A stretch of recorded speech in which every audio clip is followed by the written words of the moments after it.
Hello, skis. This is your King Ginger. This is down Outlands. We had a little bit of time off.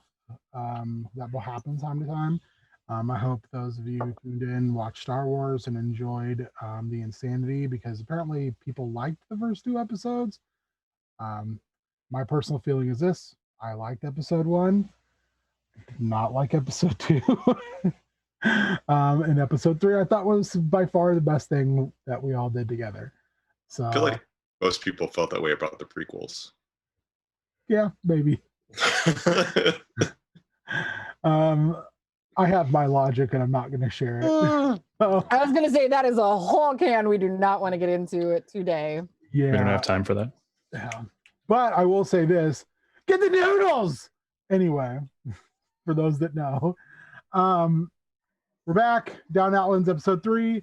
I'll have everybody go around and introduce themselves and their characters. And I think what I would like you to do in addition is state what you remember from like a month ago. So we'll go around with our intrepid otter, Twig. I'm Nate, your D&D ringer, playing Otterkin Rogue Twig Swift Strike. And I remember a bunch because I just watched it. I can't watch these things back. I watched a little bit. Basically, when we ended, we were, the recipients of a joke, if you will. It's true. If you will, that is. Next up, our resident 12-year-old motormouth, Charity. 10-year-old motormouth, but close there, Charity. Oh, everybody else is 12, right? And no, I'm 12. Everyone else is 10. Everyone else is 10. Yep. Well, we're all just a bunch of shitty little kids. Shitty little kids. Shitty little kids. Shitty kids. I am Shannon Townsend, aka Smarky Batch, playing Charity Momart, everybody's favorite little chaos goblin. And what I remember is there was just a whole. It's been a while. I remember a whole lot of just gross stuff happening. There was ice cream, but not kind of, sort of. Kind of. It was an ice cream adjacent situation. Mm-hmm. You know, we learned some things. Yeah, marrow is the ice cream of the bones. I gotta watch these. Yeah, kinda. I mean, you're not wrong. I'm not wrong. No, I'm not right, but I'm not wrong. Echo, would you bark at the moon for us? Yeah. I am Warrior. I play Echo. He is a noble fighter. Last time on Down and Outlands, we tried to get in trouble and failed. And then Twig died for a minute. And then some other lady died for a minute. And then we apparently gave this lady a bunch of our life force for some reason. And now she's stuck with us. So fun with that, purple lady.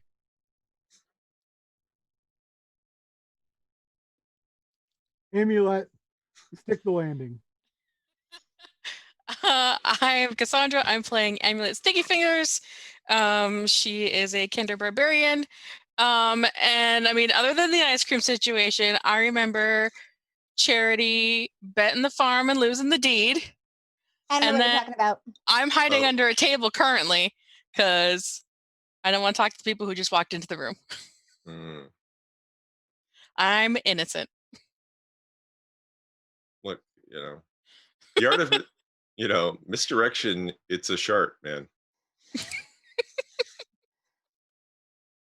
So you could have just said the shart of misdirection. You could have I could have. I went a different way. I went a different way. Stylistic choices. This is valid. I mean, art is subjective, I guess. So there you go. Saying.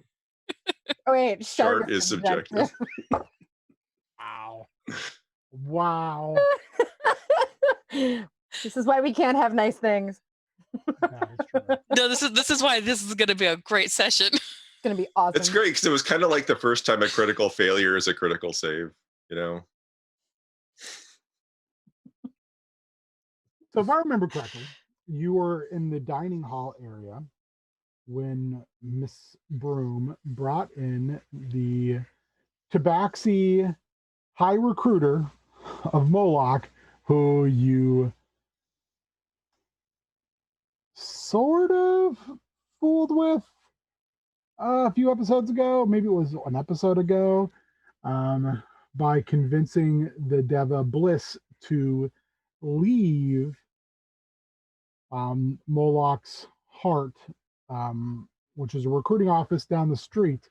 From there, you were attacked by imps. I believe that's what we're talking about. That Twig took a dive. Yeah. So a day had passed, and you're helping out, or ostensibly helping out Anon, as they wanted you to take a box with some Rust monsters. yeah, less than savory elements inside to let free inside of his recruitment office. I've still got them. So, as High Recruiter Joke is let in,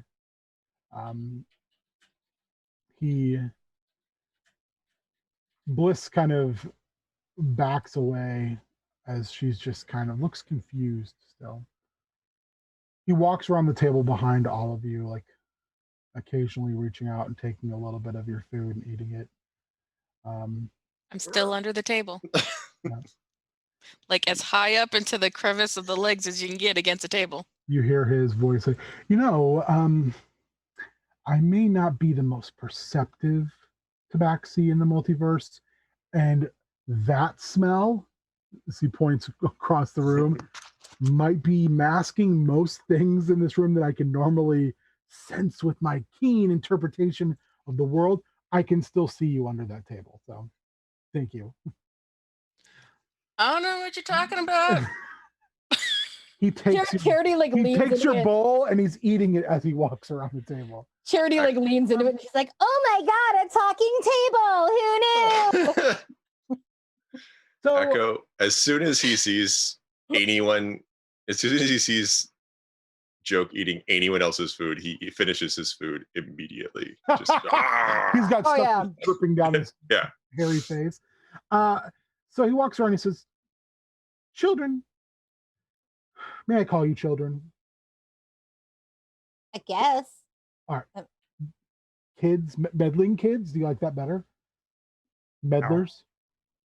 I think we're short of a dog. Rastabouts. We like that. Yeah, I feel like you should have something with some connotation about how you decided to just come in and take things or cause a ruckus outside, because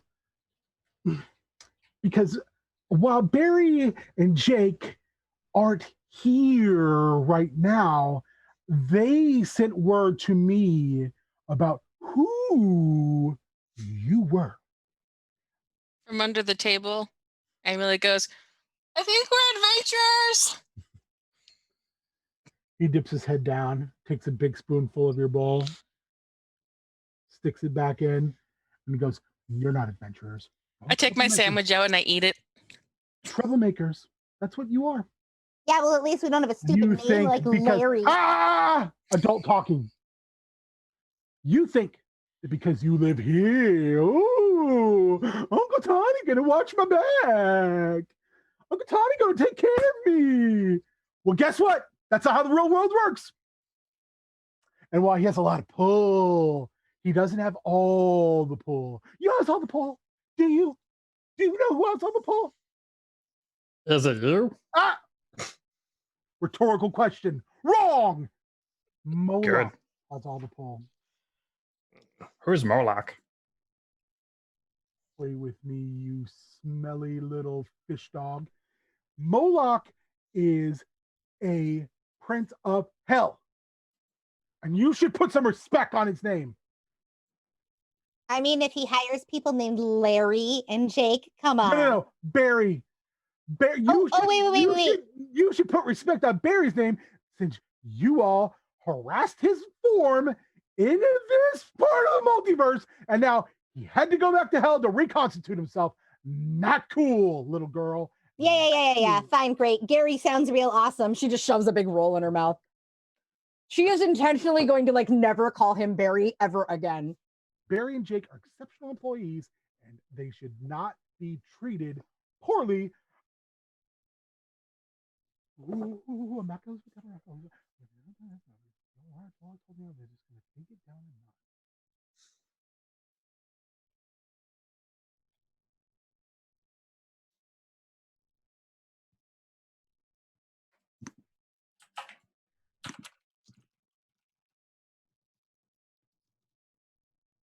Then I'm not Yep. on mute. I know you're not on mute, but it cut out, Ben. I don't know if it's Can try you hear me talking now. Barely. A little bit. I don't know why I'm real quiet. I've got my volume turned all the way up. That's better. Yeah, A where little did I bit. cut out at? Right when he Where started am I wrong? talking again, he was like, "Larry is a great employee," and Thousands of years old. He doesn't have to put up this kind of sass mouthing. Not good. not here, dead. Oh, poor sweet dog boy. Not water dog boy, that's you. Dog boy over here. He's not dead. He just went back to his home plane where he will reconstitute himself and then he'll be back. Kill again. Easy. Will you? Easy. Over and scratch behind your ear. You can see his cat claws coming out of the beans of his fingers. Dodges out of the way. Just bad touch. You know what? You're not worth it. None of you are worth it. I just came by to let you know that I am watching you. In a non-sexy way, what is he wearing? Since he's right next to me right now. Right? Non-sexy way. He's wearing a red robe that also has like a black vest type thing on it. Not of this sweet t-shirt I'm wearing, which is also sticky for some reason. Gross. Mhm. Did you drop the sauce from the egg roll on it? I don't think so. I don't know. It's weird. I'm weird. But and then it's got like the two sides of Moloch's head, where if you pulled it together, they'd be one big head. So, and it's like a dark burgundy red, and he's also got like around his waist, like kind of pinching the robe. He's got a black chain that looks like it should be way too heavy for him to wear, but it's easily held up. Attached to that chain is a humongous iron-bound book that also looks like it's enormous and way too heavy for him to be carrying. On the other side of this, kind of odd belt, there's a mace. Okay. And on each side, it's like a mace with like 4 ornately carved heads for the actual mace head. Echo is going to, out of his pocket, take one of the coins that Anon gave him, the little Moloch coins. He's gonna hold it up to Joke, and he's gonna say, "Barry, drop on belt, pants fall down, tiny wiener." He looks at you and goes, Barry does not have, I'm not going to get into this with you, but I will take your coin. He takes the coin. He's like, and to prove that while I'm watching you, there's no hard feelings. And he gets ready to start, and in slithers one of your instructors, whose name all of a sudden ran all the way out of my brain. Lady Not the Morma. Lady Morma. Lady Morma.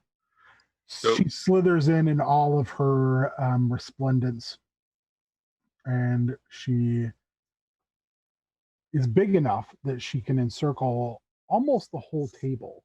And then she slowly tightens up her circle to where Joke is in the middle of it. And she looms down over it. And she says, You know, I don't think that you quite understand the position you're putting yourself in. Because if it was Tawny who was here, you wouldn't be standing. So I'm going to do you a favor as one rational, upstanding adult to another and escort you out. And on the way, I'm going to remind you why you should never show your face in this house again. No matter the kindness that Miss Broom may show you, um, she kind of slithers close around him and his robe kind of lifts a little bit. A wayward priest in drabbish clothing. You are unwelcome here. And you're taking up my teaching time. She smiles very wide, and you see all of her very dangerous looking teeth. Amulet's gonna crawl up from under the table and stand on top of it and go, and he ate my food! She turns around very slowly and she looks at you and she says, Amulet, dear, sit down. I sit down. No one likes an interrupter. And then she winks at you and turns her head back around. She says, Come, come. It's time for me to take the rabble outside. I anticipate you'll have finished your meals before I return, and that you won't be any later for class.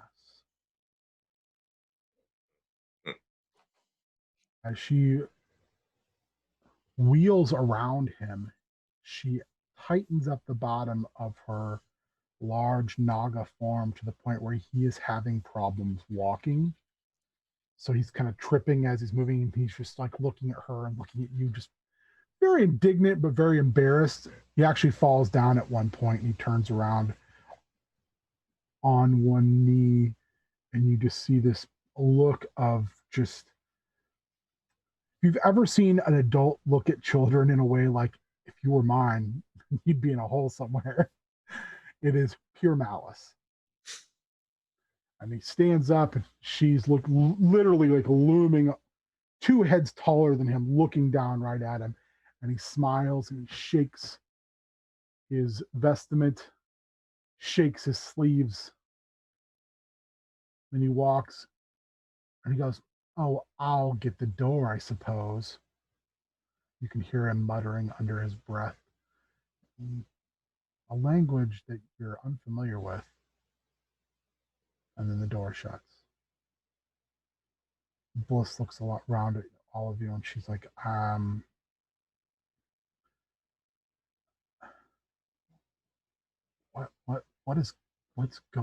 what's going on? Bad man, leave. Snake lady, take. Make me a perception check, please. All of you. That's pretty good. 21. 16. Also 21. 19. Echo, you and Charity are a little preoccupied with trying to figure out the best way to answer this because she looks very panicked. Twig and Amulet, you happen to notice that there's something crawling on the floor where Joke shook out his sleeves. Like one thing, multiple things. Looks like some type of bug. It's about the size of your palm. Can I go scoop it up with the sling part of my hooback? You go and you pick it up, your hoopack, the sling part, and you hear a cracking noise. and your hoop where your sling is just starts to spill over with tiny spiders. Ew, ew, shake it off. Ah, spider, gross. Ah, Thousands of tiny spiders. Ew, ew, shake it off, run away. Oh, It just seems like they're just multiplying. Can we attack them? Are there any adults around? There's a door and we came in, and there's a door where they went through. I'm gonna yell real loud for Lady Morma. Like real loud. If you're proficient in Arcana, you can make me an Arcana check.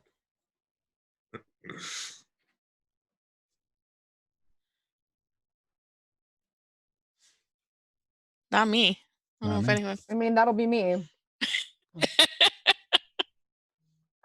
That's gonna be Jesus H Christ. That's gonna be a 6 because I rolled real bad. Um, Can I use my inspiration to have her reroll that? you can, yes. All right, let's Dope. do it. Thank you. Yeah. Oh, that's much better. That's a 23. Whoa, big Um, difference. Yeah, huge difference. You kind of get a flash, and you recognize that there are 2 concurrent spells going on in this room right now.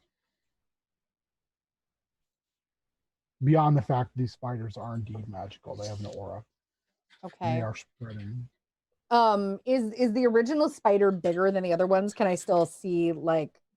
No, you don't know for sure because you didn't see the original spider. Oh God. Okay. Hang on. they're like tiny little spiders. Yeah. How big Or- are they? They're probably like the size of a dime. Can we squish them? Can we You try? can try. They're just right. they're like each one is like popping, and like 1,000 more tiny spiders. Oh fall out. God, they're replicators. Gross.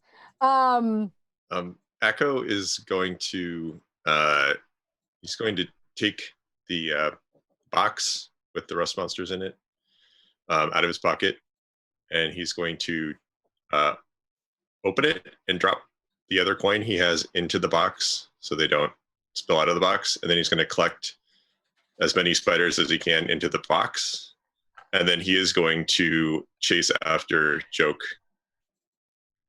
You go to the door will not open. How much space are the spiders taking up? Like, They're quickly taking up a lot of space. You can all roll me a perception check as well. okay. 16. 5. You're just like, Echo, what door open? Ah! Will not be caged. Will not be caged. Pokes myself in the eye. Yeah, my dice giveth and they taketh. I got a 6 that time. Yeah, you two are like, I really don't like this. This is bad. Well, I keep retreating from the little spiders as I keep. Bliss has retreated to the top of the table, and she's like, these are not things that I want to see. Like, the door, what's the door made of? Can I could just break it? You can try. Okay. How would you like me to try? String check. Okay. That is just strength plus proficiency, or what? It would just be a strength check, or just a basic melee attack. So it's with your hands. Basic melee attack with my hands is a 23. You definitely hit it. Now make a Constitution saving throw. Oh no. Oh no. That is cocked. This dice roll is fucked. Okay. You know what you're missing? You're missing the balance. It is Budwick. It's like I'm on an uneven surface. I'm just going to digitally roll this a second. I mean, because these are not like 7. You take 3 points of electrical damage. Ow! Also, you notice when you take it that everything, like when you touched it violently, every sound in the room is simply echoing in the room.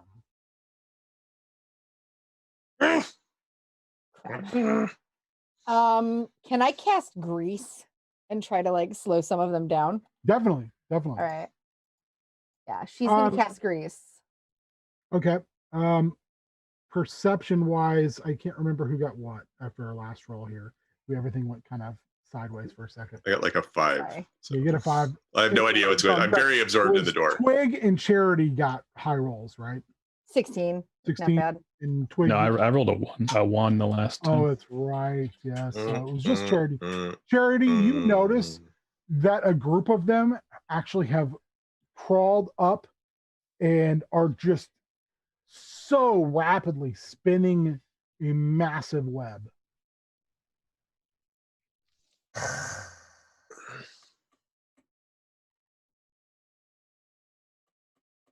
And continuing to replicate. I feel like I need to try and grease those ones and stop them. Okay. It's probably going to end badly. But it's a 10-foot square centered on a point within range and turns into difficult terrain for the duration. And every creature standing in its area must succeed on a dexterity saving throw. How about I just roll? Are you okay with me rolling once? Yes. Hold on 1 second. I want to see if this effect avoids difficult terrain. Nope, you have to roll 100 times. Uh-huh. It would be more than 100 times. Yeah, like a bajillion. Unless you roll well, Ben, then you have to roll again. Yeah. Really? Like 5 times. Yeah. Yeah. I'll make the rolls. I don't make the rolls. Dungeons and Dragons makes the rolls.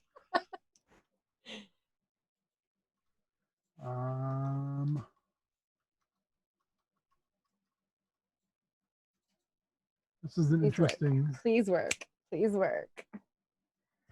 I would love if all the spooters went prone. Ben knows I have a love-hate relationship with this kind of roll. So, like, if you roll once, Yeah. they'll succeed. And So I'll roll, and I will roll a 15. They have a +3, so they are at 18. Your globby grease is just being pushed into crevices inside this thing that's amassing. So it doesn't appear to slow them down. You're kind of thinking that because they're already in what most things would call difficult terrain, and the fact that they have basically spider climb, that it's not going to affect them. They seem like they're like natural spiders. Or I mean, like that's a good question. Like, what are they made of? Like, are they made of spider stuff, or are they made of wood, or are they made of like, stuff? Spider stuff. Yes, they appear to be a living animal. Organic. Rather than some type of mechanical. It should be mechanical spiders, because then I would just mess them up with my roast monster bug. If I step on one, does that one keep replicating? You can try it. I mean, yeah, I'm gonna step on one, stomp it. You're just stepping on one, or are you trying to step on a I'm trying to step on one to see what happens. Literally one. You're like, let me separate this one little dude. Okay. Well, you know, like as much as I can without stomping on like 5 of them at one time. With one toe. It splats. And it stops replicating. Because it's splatted. Okay, then I'm gonna try to do a jig. Make me a performance check.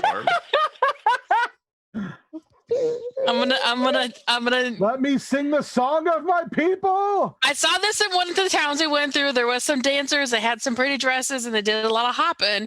And so I'm gonna try to recreate that in the best way I can. Which is probably not that good. I'll let you roll with a +1 just because the story was pretty good. You know what? No, I'm not gonna give you a +1, but I will give you inspiration. But I will give you a -1. Yeah. Okay, I'm good as I thought it was seconds ago. So no. I'm gonna need it because I rolled real bad. So let's try again. Oh, and I critted that time. Yeah. So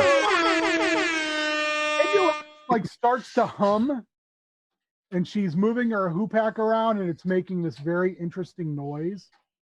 And she starts to stamp it down against the stone as she does so, and you start to hear like this rhythm that at first it's kind of rough. Like if you've ever seen me dance and or try to rap, it's real bad. But it continues to improve. And then at some point she finds her rhythm and she begins almost like river dance style clogging with this and stamping down with the staff, and she's starting to smush spiders very effectively, like a dancing whirlwind of death. Oh, I know what they say. The Graceful. rhythm's going to get you. So Twig joins in. Echo is going to. That is inspiration. You stole Ryan's thunder, but It's okay, man. That was worth it. Echo is going to try the other door. And I assume it's also similarly not openable. opening. Then he will. Type of shell. Oh, there's like a shell. Because like once you look a little bit more clearly, the thing, the swarm of spiders that Charity shot with grease, they're not against the ceiling. They appear to be clinging to some type of dome. Oh. That's bad. So Echo, seeing that the other door doesn't work and not wanting to get electrocuted again, will also join in, sort of like Snoopy dance style, you know? So Twig and Echo make me performance checks. I want this to just turn into like a Peanuts dance scene, just like it has a little bit. I'm all about performance. Bliss is like, what are you doing? Performance 10. Oh, not the best. It's not his best, you know. You're basically slam dancing Snoopy, so you're doing all right. Yeah.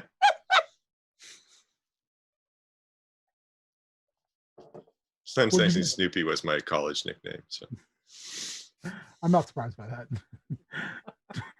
Twig, what'd you get? 12. You're a little bit better. You got that rhythm from swimming so beautifully in the rivers and on the Stara on the Steel Coast. So you kind of again you start to kind of find, but you also are like, man, I wish I was water dancing because I would rule at that. This is weirder on land. Like my tail is in the way, and like I have to stand up, and then I get on fours and stand up. So you kind of look like when a dog stands up on two legs and dances, and then it's going to get back down on fours for a second. So it's not as effective as you want it to be, but it's you two are causing some havoc. Charity, what would you like to do? Laugh at all of the rest of us. Yeah. Yeah, go, Shawty, go. She's just turning into Tiny Tina every week. She's going to use Shocking Grasp and just try to like slam her hand down in a bunch of them and cast Shocking Grasp and try to hit as many of them as possible. Perfect. I will give you inspiration for that. Actually. Awesome. Yay. Cool idea. Thanks. That's going to be a... By the way, in the background, you hear Bliss chanting, and you all are blessed. Ooh. What's that give us? Plus... My question exactly. It's +1. +1. That's going to be a 19 to hit. So Charity goes up like she's going to high five somebody, and there's nobody there, and she comes down like all superhero landing style, hits the ground, and this electrical charge comes out from her hand, and it seems like hit a spider that hits a spider that hits a spider that hits a spider, and it's like this electrical web that goes out in about a 5-foot circle, and little spiders are popping from being electrocuted. You can almost hear the sad little screams of spiders as they are destroyed. Like a million little voices cried out and were snuffed at one time. Sorry, not +1, it's a D4 to attack and damage. So even better. All right. Are there any left? Oh, yeah. As you do this, you then hear a loud.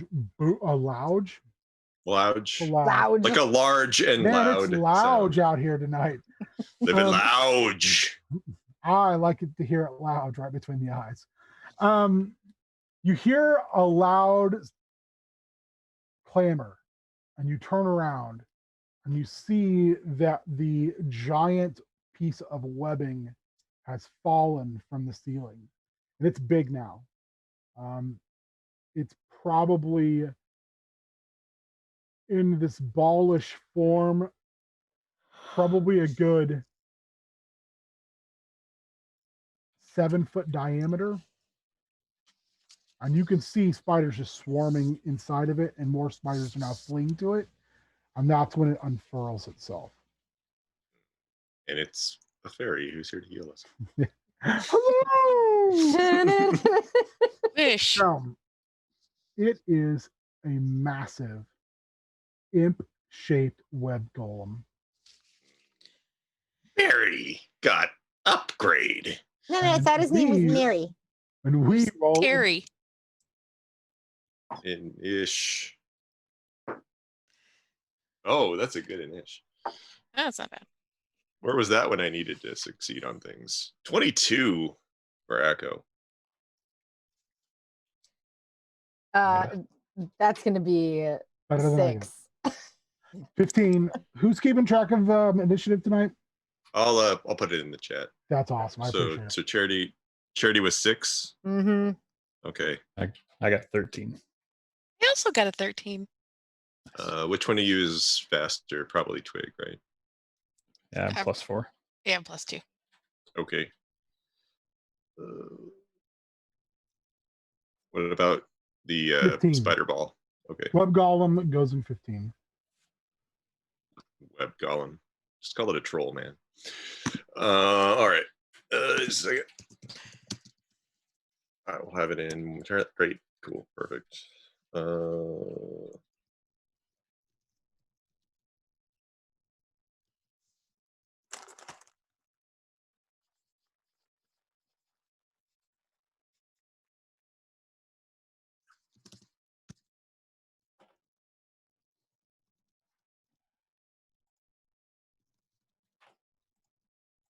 Okay. There we go. It's in there. Thank you. Got it. Yo got it. Sure. Oh, got it. That's the thing people say. It's very large. All right. Echo's up. Echo is going to pull out his battle axe. Because what else is he going to do? You know, he's a gnoll. He's aggressive. And he's going to take a big swipe at the web golem. Okay. Screw that guy. That is a lot to hit. 26. That definitely hits.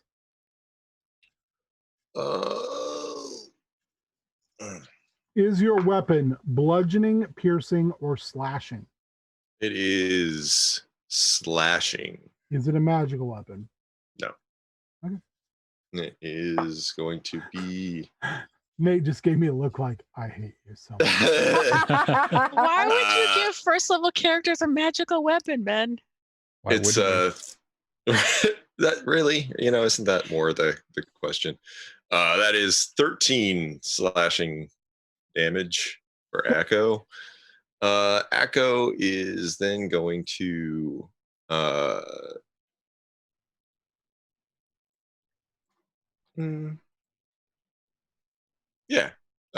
as a bonus action, Echo is going to use Second Wind to get some of his electrocuted away hit points back. Okay. Because that sucked. Cool. He is back to max, which at level 1 isn't that impressive. And he'll stand there menacingly between the golem and everybody else. That's So it. you notice when you hit that it's hard to pull your weapon out. So the web golem moves forward, and you can see like the web moving inside of it, and it takes one moment to slap backhandedly at Amulet.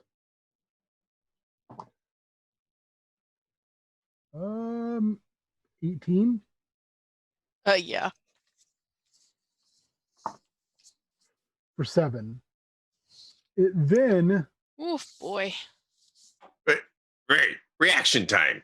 Echo. Smack. One more time. That rolled down. It's 21. it hits. The That number you're is- looking for is 15. We'll just- Okay. That's 15 slashing damage. Again, when you hit it, you're like, oh, getting this off harder and harder. It then turns its attention towards you, Echo. I'm pretty sure 20 hits Mm-hmm. for 10. And then opens its maw and clamps over you. And that also hits because it's the exact same number. Okay, well, Echo was already unconscious after the first hit, so Really? How far down were you? 0. I have 9 hit points. I'm level 1, dude. Like we're shitty little kids, remember? And we got like Oh, a yeah, bunch I of our hit figured points out. taken away when we Yeah. helped somebody, so he's already out. Okay, he drops. You see this maw open up, and all these spiders move and start to pull Echo inside of its form. That would be their turn. Oh hell no. All right. So it just attacked Amulet and Echo. Can I move around so I'm flanking with Amulet? For sure. All right. And I will attack it with my rapier. And I assume flanking will give me advantage. It will. Apparently it doesn't matter. I got a 13. Which 13 you said misses. does not hit. Yeah. Yeah. Did you take into account your blessing? I did not. Thank you. It's +4. Ooh, that makes it 16, so I do hit. You do's hit. Ooh, I got max damage plus my d4. 14 piercing damage on a non-magical weapon. You see that go one into more. it, and it just gets enveloped. I sneak attack for 6. Okay. Now I'm done. Again, hard to pull your weapon out. Who's up next? Me. So when he smacked me, did he like whack me down or push me away, or how'd that No, work? just got smacked. Okay. Are there any like tall pieces of furniture, chairs, or something that would be between me and the golem if I step back? I mean, you could step back a little further and get to the table. Yeah. I'm trying to kill line of sight. Oh, I mean, yeah, you could move and then hide behind a chair. You're small enough. Okay. So, but is there room? So what I'm trying to do is try to swing my hoop pack, but I can't. He can't see me. So I have to be behind a chair, but also have room to swing it. Yeah, you're small enough to do that. Okay. Plus, it turned away from you because it started swallowing Echo. It's Okay. just eating me at school. So that's what I want to do. But it's fine. Everything's fine. He needs to make a wisdom save. Actually, him and all the spiders need to make a wisdom save. I'm gonna say his roll of a 1 is enough because he also has no bonuses for wisdom. Is enough to say that regardless they wouldn't have passed. Okay. So as I start Yeah. swinging it, it makes a terrible, terrible noise, and he's frightened. He can't be frightened, Penny. I know You're that giving me one. that face because he can't be No! frightened. It's a golem, so no, it can't be frightened. Sorry. Well. Okay. Well, Are all the It's not spiders called frightened? easy in dragons. what about the spiders? They are. The spiders, though, are frightened and they flee the form I got something. in a wave, but the golem's still activated. Okay. That's fine. Um Boy, that's my action. Did you say, boy, that's my action? Yeah. Boy, that sure is my Boy. action. Oh, And I boy. sure am level 1. Oh, so. boy. Oh boy, that's my action. So I mean, Oh, so the boy. spiders have run away, which is good, but the golem's still there. So Golem's still there. golem, sorry, not golem, golem. No, wait, Golem, either one's fine. I was just, My Right. precious. That's my turn. when I am coach of team, that's all I was referring to. When Griffin is coach, when I am coach of team. Every time, dude. One of I Ben's think I watch favorites. that video. I think I watch that video at least 4 times a week. When I am coach of team, Solid choice. when I am sports boss, when I am mayor of points. Okay, that's it for me. Yep. I believe we're at charity. How far is this big bad ugly mofo from me? He's a large creature, so this room isn't that big. You can definitely get there and easily in your movement. I'm gonna touch the butt. I'm gonna touch the butt, and that sounds like a job for shocking grasp, because cantrips Sure. are your friend. They are your friend. Do you have remove null? No. You're gonna need to see a doctor. You're already down. It's fine. Let me check my pockets. No. Okay. Okay. You guys get cool stuff from a friend of yours? What was that?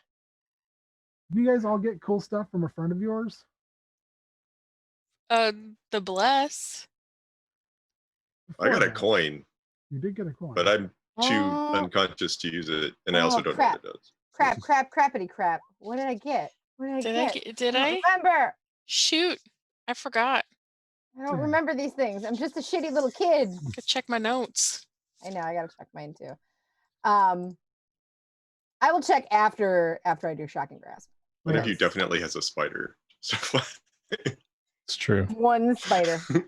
A mechanical spider. That's gonna be. I'm gonna use my inspiration to reroll that. That's garbage. Yes, 18 to hit. That's it. And then it's 1d8, I believe. Shocking grasp was electrical damage, right? Not fire damage. Correct. Okay.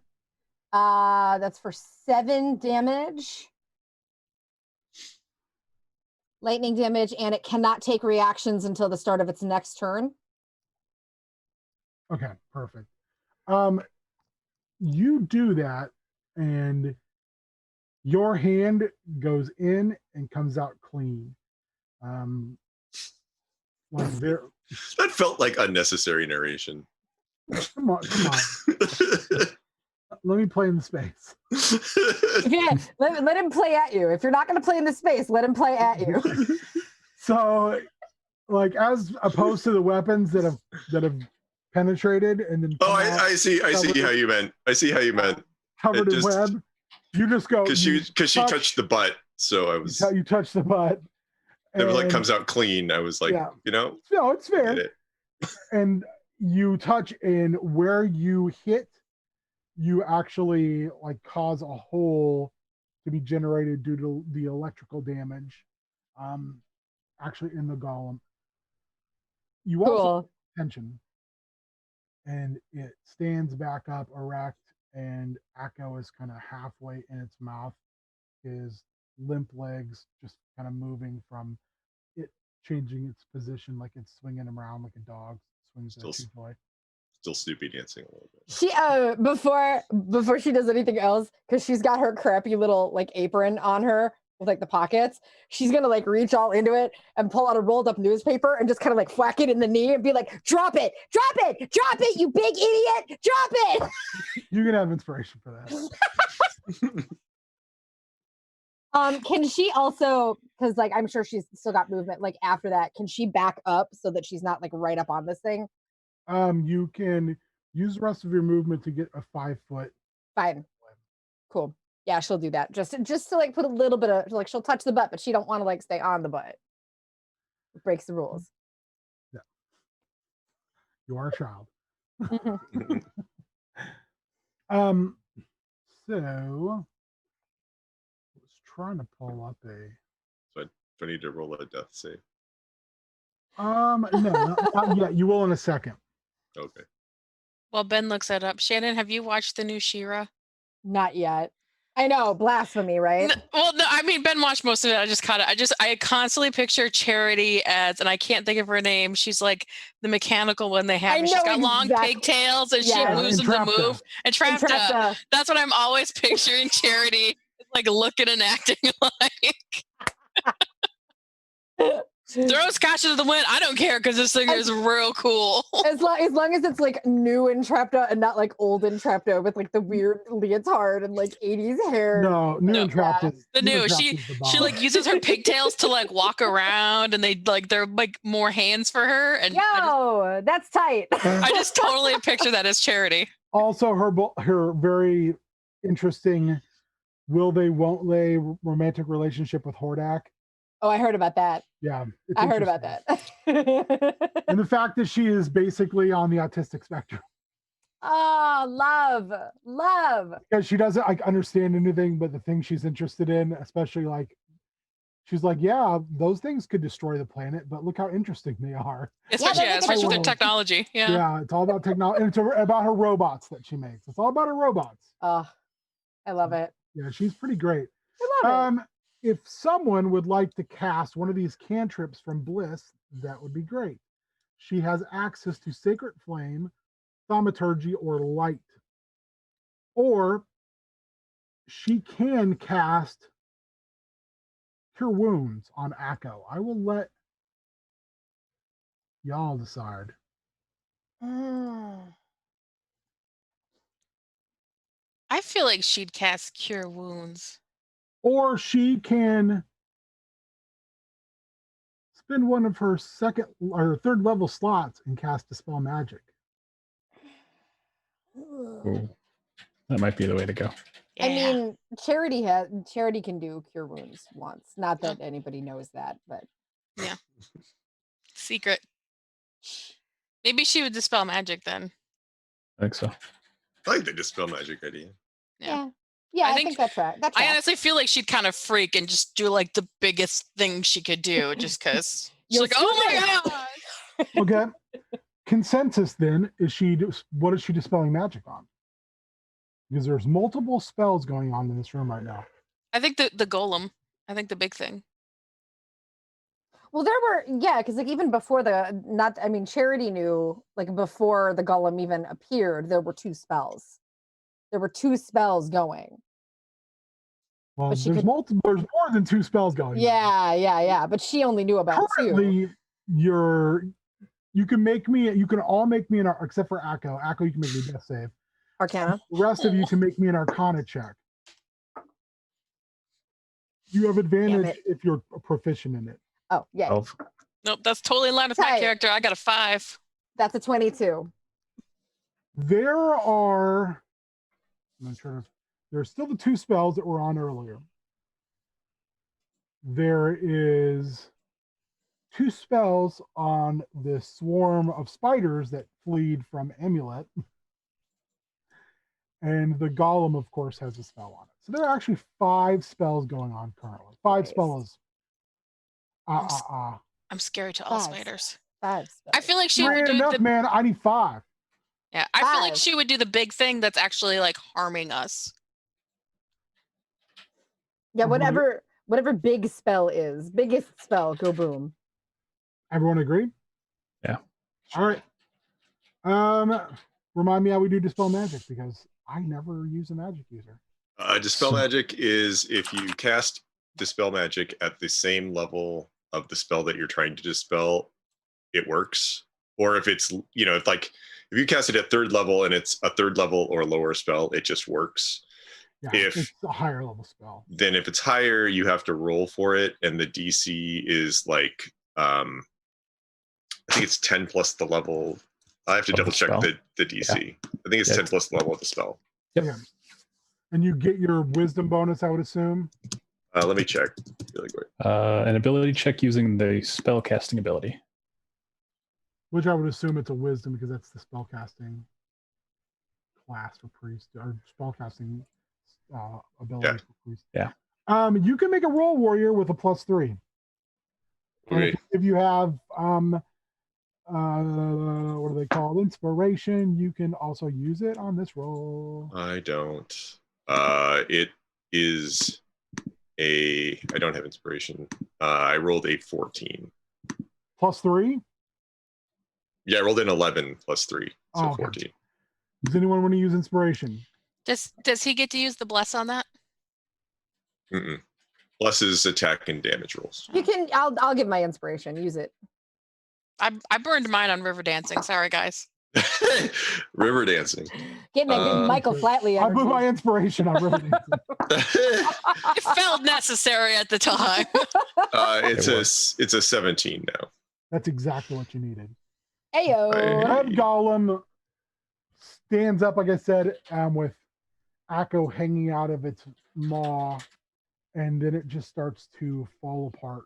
And Akko is buried, and his body's buried in webs. Deja vu. Gross.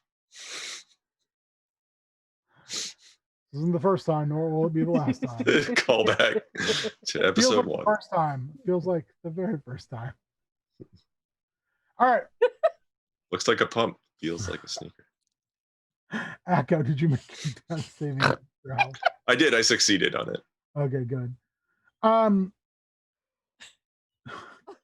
Jesus Shannon to Christ. snort. That was great. I know. Anyway, the web golem is gone. The spiders are fearful, and Amulet is kind of standing in a position where they can't get around her. So they're going to use their turn to attempt to, because they get a saving throw again, right? A You wisdom talking to save? me? Yeah. Are you talking to me? You better be Are you to me. talking to me? You're I talking believe about spider saving throws. You better be talking to me. I obviously that was like the one sheet I didn't grab. I think it only lasts for my turn. Hold Okay, on. so they're not feared anymore. Let me double check real quick. That was the one sheet I forgot on the other side of the room. Is it really just the one sheet? Or are you just saying No, that? it literally is. I have all these other ones, and Look at it's all those sheets. the one I forgot, which is really annoying, you know?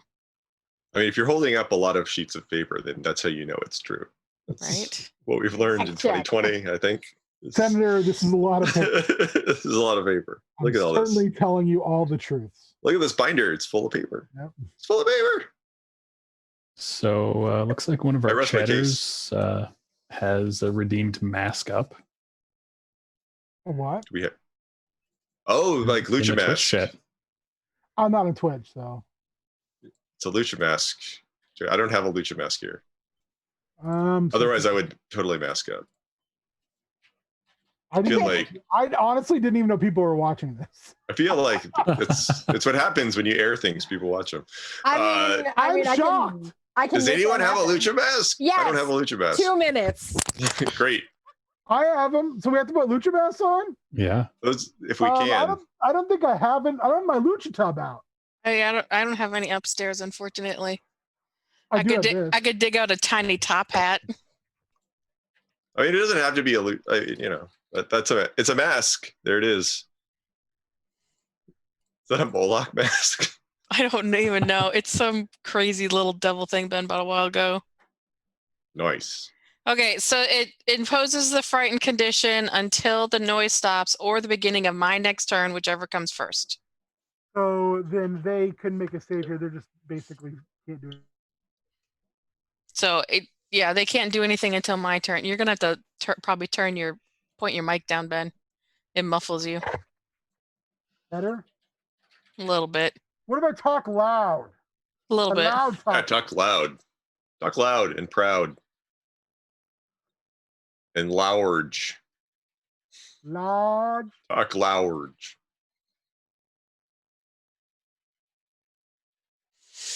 I appreciate. If I was at home, I have like so many masks to choose from. I have knoll ears at home. I mean, we have them in a tub somewhere. I just don't know where I think it's under the table, Ben. Mm-hmm.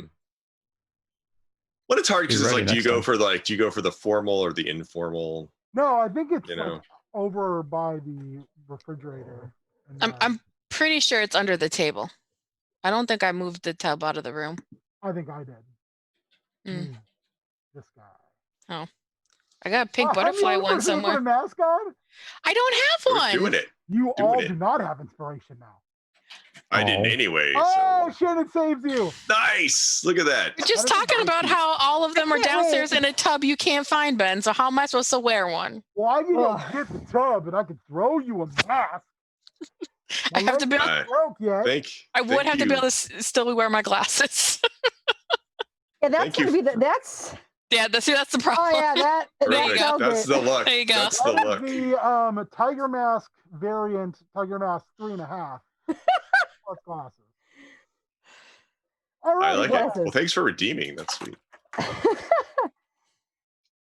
Well, hey, Pokemon K Green. That's awesome.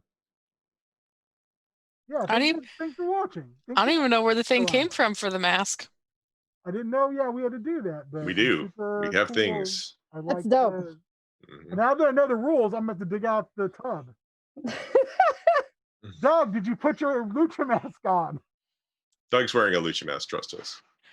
Where he's wearing it, Yeah. who knows? Which mask are you wearing, Doug? What are you wearing, Doug? Doug's wearing a purple one. The purple one. You sound hideous.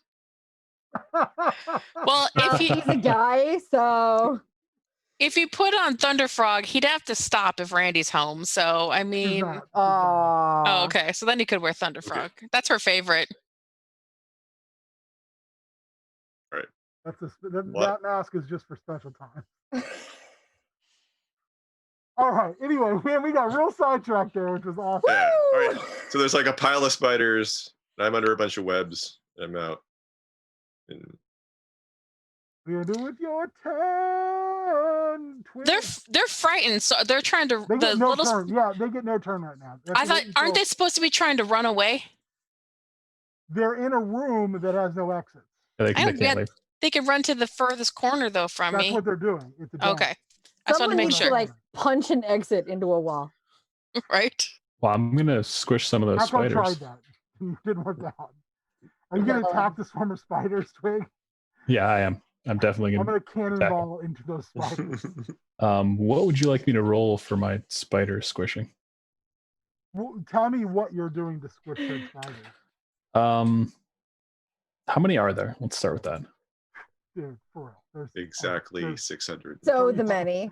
There are thousands of them. All right, so I'm just gonna start stomping like I'm Godzilla on Tokyo. Spiders are in your tiny spider swarm.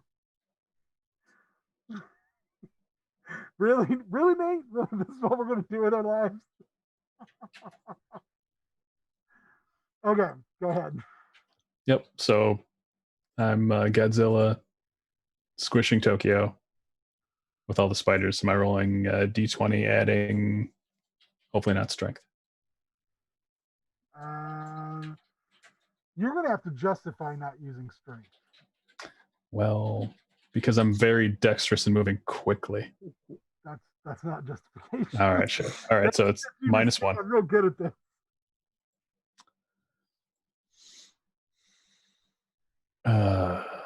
All right, well that's 2 with my strength bonus of -1.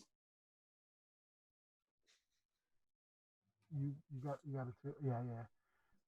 Twig takes a flying leap at the swarm of spiders, and he disappears into said swarm of spiders. Oh no. Oh. Somewhere in the back of the room, Charity's like, Botchamania. I am the table, Nate. All right. So that was your turn. That was real bad. Oh yeah. Amulet. So if I stop doing this, the little spiders are going to come back. I mean, after they finish picking Nate's bones clean. Yeah, that's Oh. the problem. I need these bones. It's true. Very concerned about your bones. Doesn't feel that helpful, but I'm gonna keep swinging the hoop back. So as long as they don't see me, they're still frightened. I really like the. Make a stealth check, please.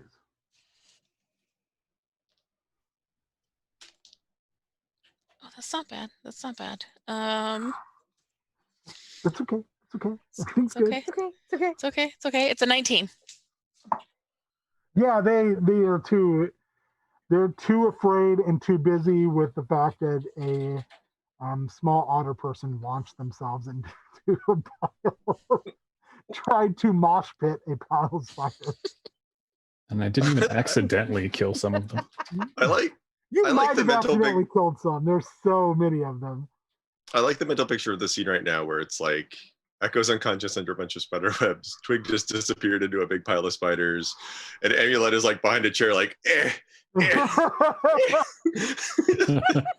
Or like, this feels like a 10 to 12-year-old plan. It's very on brand. I mean, It's real good. It's very apropos. It's real good. All right, Charity, you're up.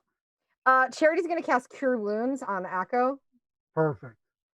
Sweet. For Jesus Christ Almighty. Wait, I'm not wearing glasses. Oh, never mind. 7. Better than you thought. I have no eyesight, but I think that's not 7 points. All right, what is our friendly neighborhood priest going to do? A cleric, whatever you want to call her. Wait. Did she end up dispelling anything last time? Yeah, the What golem. happened with that? She did. Okay, this is a big golem. Okay, got it. Okay. It just That's turned right. into webs and fell down on the ground. Yeah, that's why I'm not getting eaten right now. All of a sudden, couldn't remember anything from right before the lucha What mask. happened? Does anyone else smell toast? We said lucha mask is my brain reset. All right. So she has the following cantrips: Light, Sacred Flame, Thaumaturgy. She can still cast Cure Wounds, Guiding Bolt, or Sanctuary. She has Lesser Restoration, Spiritual Weapon. And then she still has one ability to cast She has one ability to cast Dispel Magic or Spirit Guardian. She can cast Spirit Guardians. Yes. Those spiders are dead. So I vote Spirit Guardians. All I don't right. even know what it does, so sounds good. Spirit Guardians will utterly waste all those spiders. Yes. It Sounds creates great. basically like a huge field of like radiant spectral like helpers to kill everything that's not your friends. It's They're great. I like super it. awesome. One of my favorite spells. I love it. Yeah. Yeah. She'll cast Spirit Guardian. And her version is this flowing purple mass of fairies. Of various size and shapes in scantily clad clothing. You guys are all kind of like, what? She's a little older than you. Like she's like 16, 17 years old, appearance wise. And they rush over the spiders like a wave. And they're singing this very soft song. And they wash over the spiders, leaving you to see tiny spiders being obliterated while Twig is head down in the corner trying to get up. Not really a corner because it's the dome, but into the side of the dome that he went flying into. Oh yeah, Twig, take 3 electrical damage. Oh, jeez. Oh geez. That's half my life. Oh no. But good news is, no more spiders.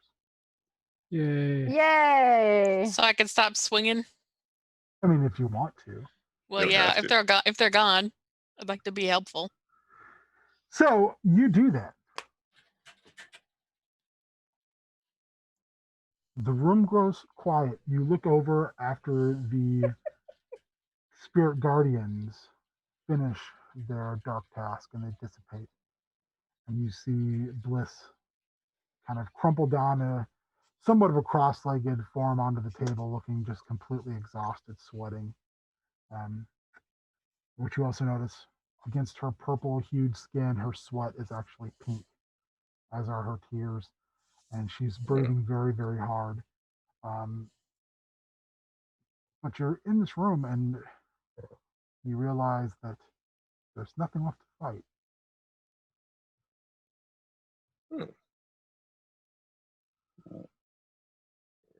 And Ack goes up. Akko's no longer unconscious. It's like peeling spider Yes, webs out of fighting his his way fur. out of Just a like, pile of spider "Ah!" webs, but that's a daily occurrence for most people. Apparently, this is just life in Sigil. That it is. Echo will like get up and brush off more spider webs and like pick up Twig by the foot, be like, upside down. You'd like flip him over, set him down the correct way. The Better. door opens up, Thanks. and you see on the other end of it Lady Morma, and you can see her lips moving, and her expression looks slightly frustrated. And the first thing is all of a sudden you can begin to hear outside of this sphere. And you can hear her chanting again, and then the barrier drops. Ooh. It's almost as if the invisible shell starts to dissipate, and crackles of electrical energy slowly falling to the floor before evaporating. She slithers her way in. She says, "Well, children, what have we learned?" No close 2 doors same time. He moves and slithers around you, Akko, but she doesn't go up above like she did with Joke. She stays pretty much eye level. She says, "That is definitely one lesson to take away from this. Excellent work." And she moves around to the rest of you and says, "What have you learned about today's events?" That guy is a jerk. Not that's not a lesson, Twig. That's simply a fact that you already knew. You can do better.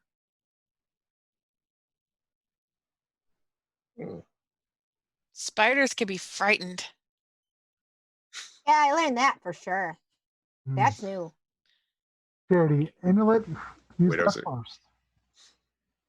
Very good, Amulet. Charity, what have you and Twig learned? She kind of like looks at Twig and then like looks back at her and then looks back at Twig and then like looks back at her. I feel like I should say something profound because I feel like if I don't say something profound, you're probably going to think that I'm just BSing you and I'm not trying to BS you. So, I learned we can be pretty badass when we want to be, yo. Also, don't jump under a pile of spiders. Yeah, that. Important lessons, both. So our class for today has been canceled.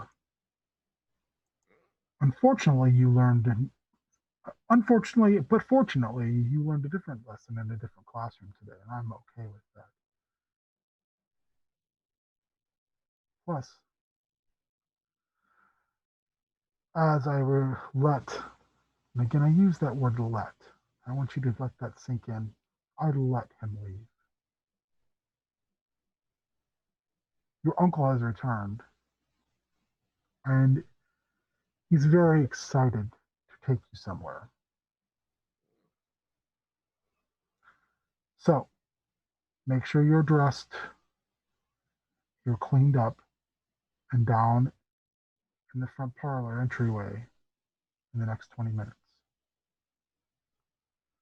You don't want to upset him.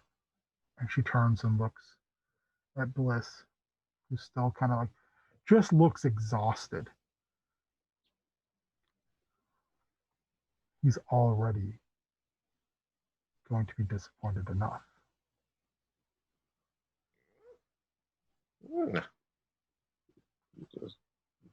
Let's help.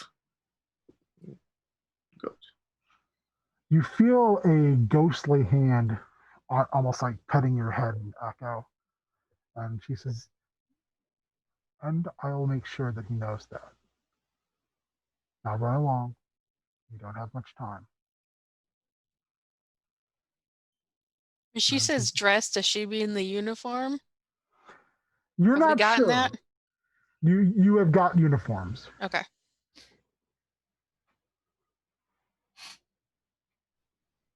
Echo is going to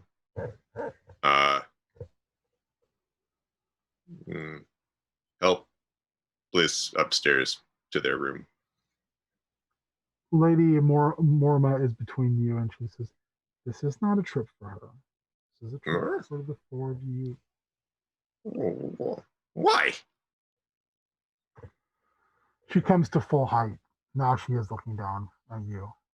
This is not a why question, Echo. This is me politely telling you.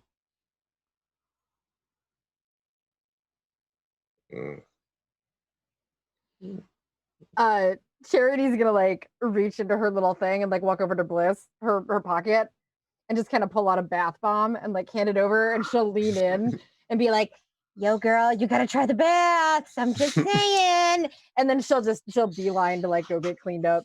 Then yeah, Echo is going to change as quick as he possibly can, and then he is going to run back down the stairs to the front door, and he's going to try to leave out the front door really quick. Changing won't take that long. He's fast. Miss Byrne is down in the front room, and you come flying down the stairs. If there was a banister, I'm sure you would slide down it. And she says, where are you going, Echo? What? Oh, outside, fresh air. Important. Need go outside. I think your uncle would like you to wait here, though, for him and the rest of your brethren. Echo tries to look as bashful as he possibly can, which probably isn't very. And I like to think Echo is very he says, no, as bashful as he can possibly. He's definitely not bashful. He is like, no, like, pee inside. Need go. Are you not comfortable with the bathrooms in your dormitory, Echo? It's different. Take time. Better if go outside. Find nice tree. You do know that there's like 2 trees in the courtyard area that's got the fence is probably about chest high and normal sized person. So she goes, oh. He's not the best deceiver in the world. I won't pretend that I fully understand, but she looks around, she turns her mechanical head, and she opens the door and she says, hurry back. Hey. He like just sprints out the door directly. Love it. Is there anybody else out on the street when he gets outside? So there's a courtyard with walls, and then there's a gate in front of the house. And then in that courtyard, there's a couple trees where you guys sat with Anon. So he's going to hop the fence, and he is going to make a beeline for the Hammered Heart. Is there anyone around when he gets nearby? There appears to be like a short line. But like, a short line. Are there like employees outside? You don't see any of the we didn't call them employees, we called them interns. Interns. You don't see any of the interns outside. They're busy behind desks inside. Great. Then he is going to sort of sidle up against the wall, sort of, since it's sort of like a fake facade, he'll sort of like shift behind it, and he like wants to peek out, and he wants to stealthily duck down and get as close as he can to the heart. The heart's up. He would have to climb up. Oh, it's up? Yeah, I think above the door. Can he? Is there a way to climb up the side Not of the facade? No. Then okay. Can he then? Okay. He will as stealthily as possible.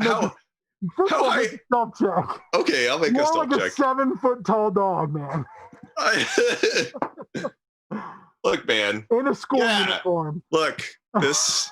The universe wants this to happen. That is a 24 for stealth. The universe does want this to happen. And so he wants. So it's like you said. It's like 7 feet high up from him, or how high? How high up is it? Is the heart? Well, remember, there's like a stone step that's probably 5 or 6 feet up with sides on it. Mm-hmm. With like not really banisters, but the actual almost like you're walking up a cathedral. Sure. Yeah.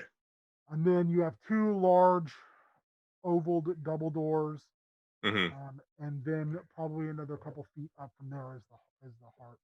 Okay, so like 10, 12 feet up. It's probably like 15 feet from the ground. It's probably 10 feet from where you were at the doors. If you look up, it's probably about 10 feet.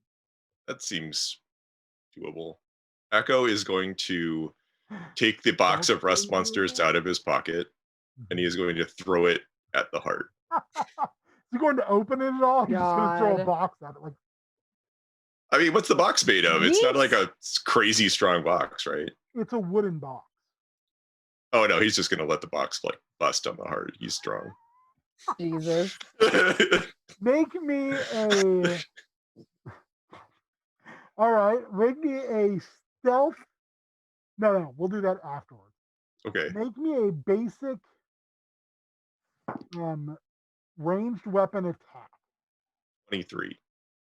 Yeah, you're real good at throwing boxes of tiny rust monsters. It's 20 strength. He can throw a box of rust monsters. Well, remember, throwing is dex. That's true.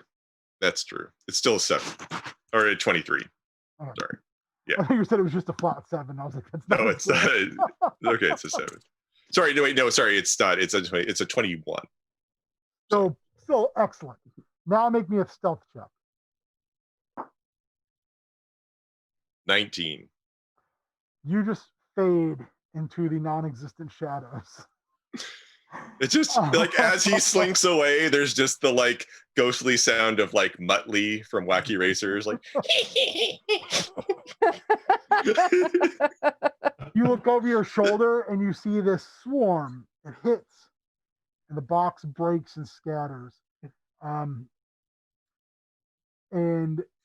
the swarm just starts to go after this iron heart emblem at the top of the church, and pieces of it are falling. The other thing you start to notice, some of the swarm moves into the line below and begins eating the metal that they have.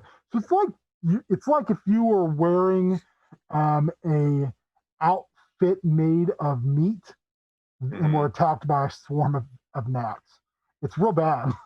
The people are screaming and running around and trying to get these things off of them, because there's a good 100 little gnat-sized rust monster spawn in this, and they're just going to town.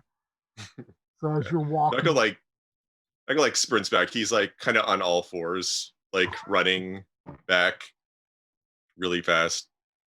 Make me tops the fence, and he like walks back in the door. He like opens the door, walks back in. He's like, much better. Before you do that, as you're walking up to the gate, oh no, make me a perception check. Oh no. Okay. Natural 20. Hey! I'll add my perception. I'll add my perception bonus of 0 and make that 20. So you happen to notice him before he notices you. There's a man dressed in a harmonium officer's outfit Oh no! walking through the gate. Echo, like, yeah, like hops the fence on the other side, comes around from the other side of the tree, like fixing his waistband. Like, So hello? the harmonium officer looks at you and he says, "Tisk, tisk, tisk. You do know there's bathrooms inside, right?" But no, it's called nature. You'll get used to it. I did. What's he look like?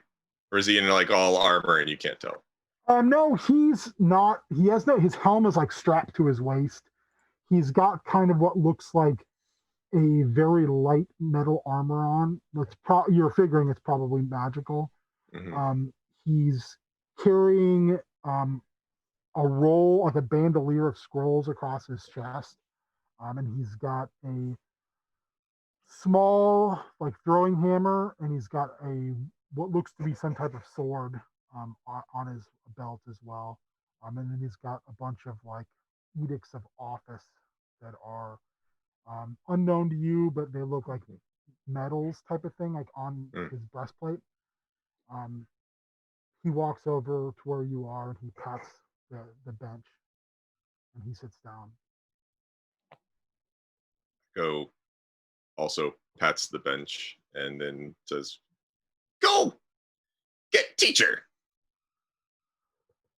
"What's your name, young person?" Echo. "Echo. My name is Brylin. Do you live here?" Because he looks at your outfit up and down. He says, "It looks like you live here." Echo nods. "I used to live here Oh, long ago." He kind of looks at you and kind of points to the fact he has like facial hair, and he looks probably like he's in his late 20s. is he like human or? He's human, yeah. Okay.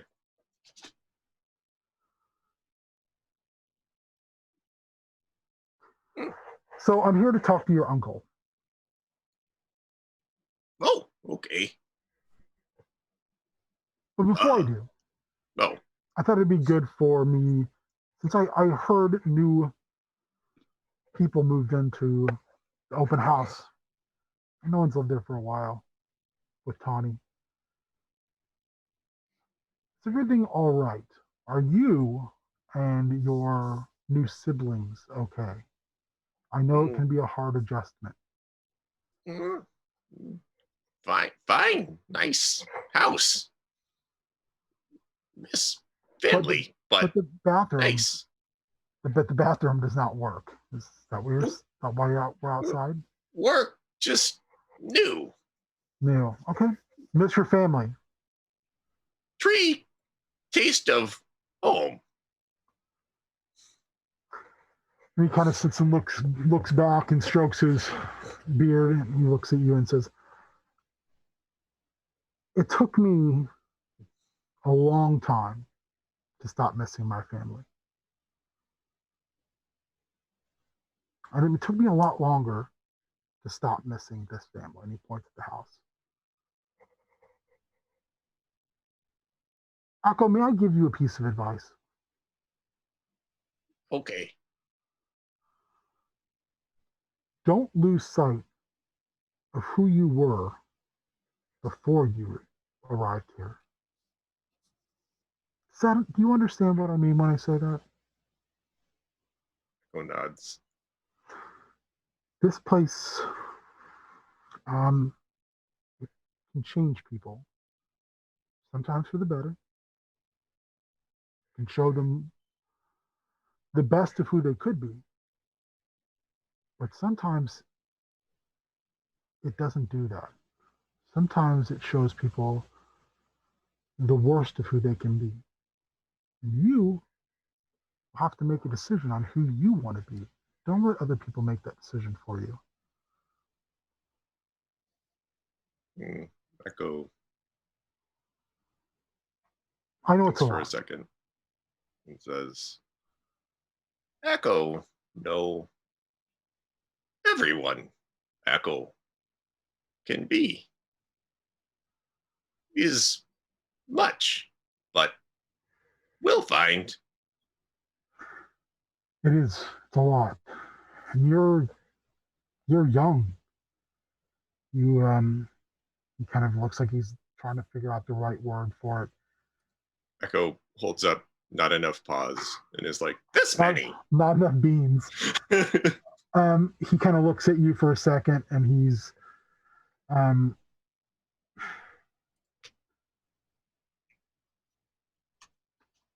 he kind of just sits for a second. I'd like you to, Echo, make a check on your possibility table. Okay. 4. Okay. Your Echo isn't there currently. Mm-mm. He says, it took me a long time to figure out right from wrong, Echo. And I certainly wasn't taught that there. And I wish I would have been. Now, I figured it out. And now I know what's right. And I do the right thing. And this is why I wear this uniform. And this is why I want to make sure. And this is why it's kind of like he's struggling to express what he means. And finally goes, this is why I pushed for there to be a precinct house. He points down the street to the end on the corner. Because your uncle sometimes does not remember right from wrong.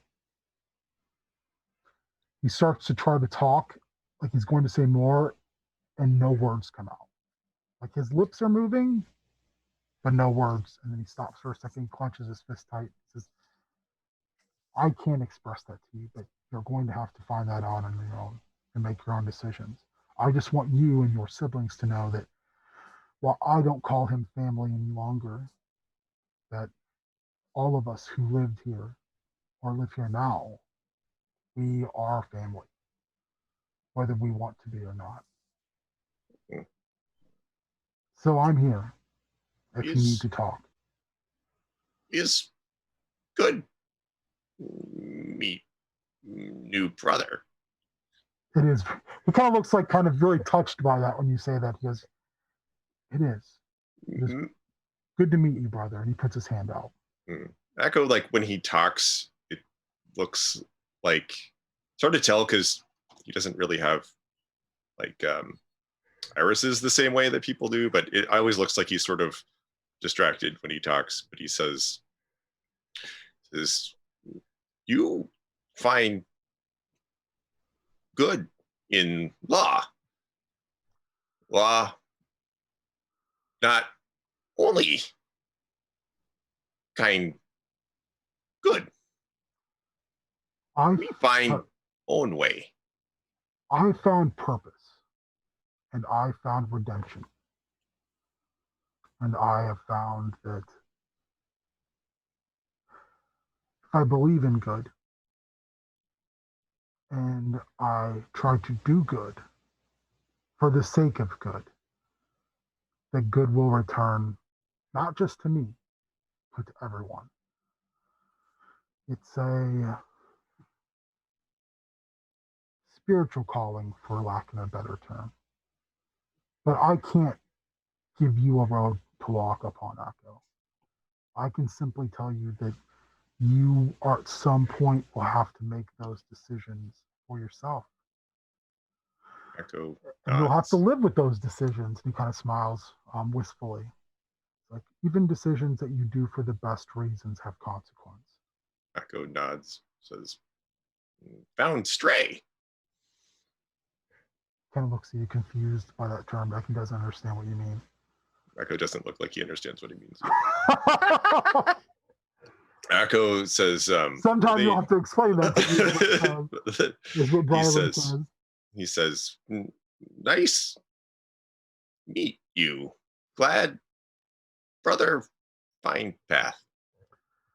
Need you go inside or trouble. I was wondering if you could tell Ms. Broom I'm here. I'll live outside. I'm pretty sure not welcome. Echo nods and sort of pats him on the head and goes inside. He kind of looks at you and he just smiles, just a kind-eyed smile type of thing. He stands up and he kind of straightens his uniform almost nervously, and he follows you up to the door, but he stays about 3 feet back and watches you go in. Before he goes in, Echo He stands really waves tall as you- and makes sure that he's taller. You are And tall. that Brelin notices that he's taller, and then he goes inside. Brelin's not big. He's very average all the way around. He does it anyway. Yeah, so he kind of looks up at you and smiles. Echo opens the door and goes inside.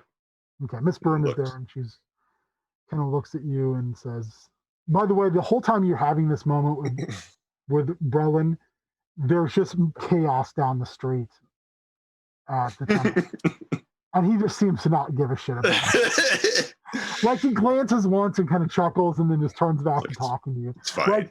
Like this conversation is far more important than that, huge 5-alarm shit show that's going on down the road. So he's waiting. Miss Byrne goes, "You were gone a long time. Is everything okay, Echo?" She kind of looks at you over. Echo nods. Are you well? Yeah, drink lots water. Oh, Brother outside, Brelin says wants to talk. She's Warford. It's hard to read if she has any facial expression, but you're getting to know her body language. Can you make me an insight check, please? I sure can. Sorry, that's any int check for Echo is an adventure. It's a 9. Her posture changes. Where you're from, that type of posture would be if a member of your hunting party saw some type of thing of interest, whether it was prey or threat. But it's definitely a body language change that you are somewhat familiar with. You just don't know what it means in this context. So he thinks it could be good or bad, but that it's definitely there's a familiarity yeah. that it's either like, oh shit, or oh nice. So she says, she looks around and she looks down at you and she says, or looks up at you and she says, "Echo, how about we don't tell your uncle about that? Is that okay with you?" Why not? Seems nice. Brelin and your uncle, they don't get along. And Brelin is a part of the Harmonium. And I know that Lady Morma, nor myself, nor anyone else has probably told you what that means. Cops. She kind of laughs and she says, "Yes, for lack of a better term, kind of cops."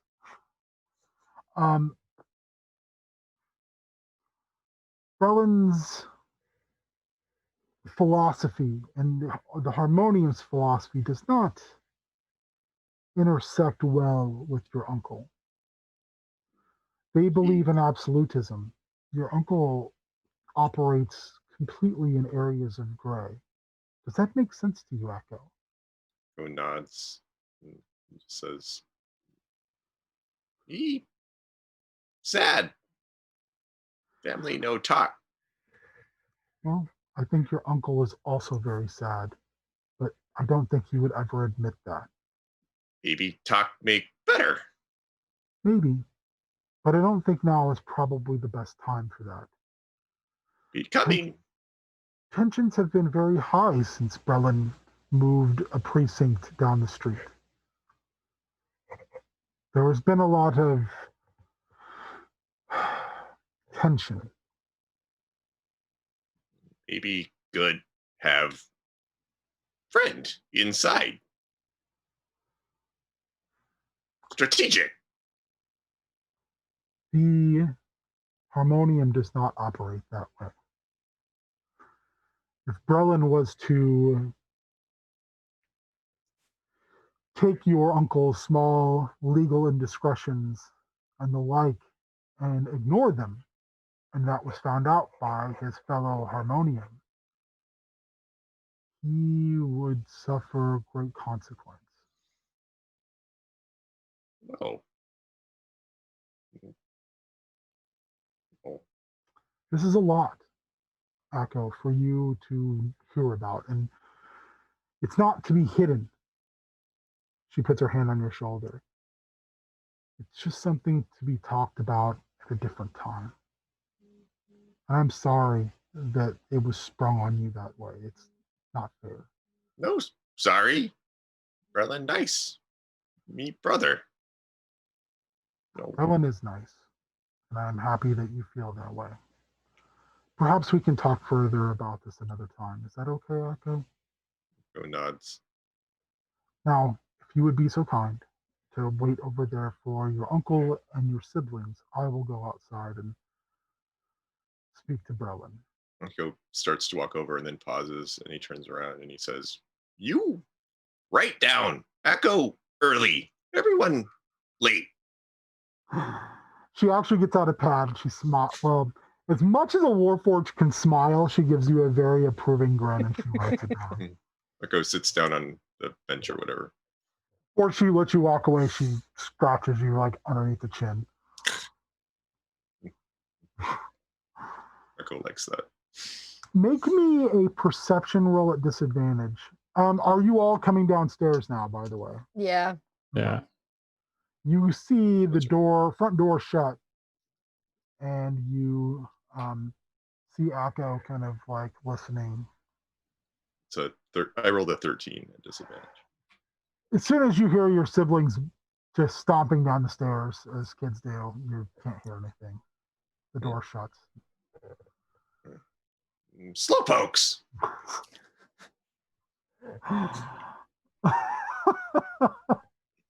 No, we smell good. You still smell like sulfur.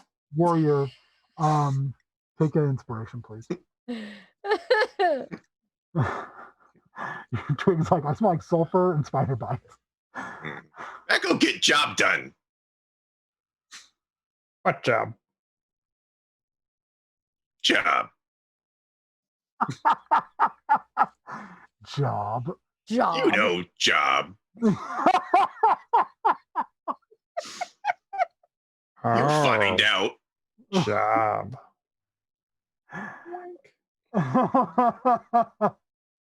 Oh my gosh.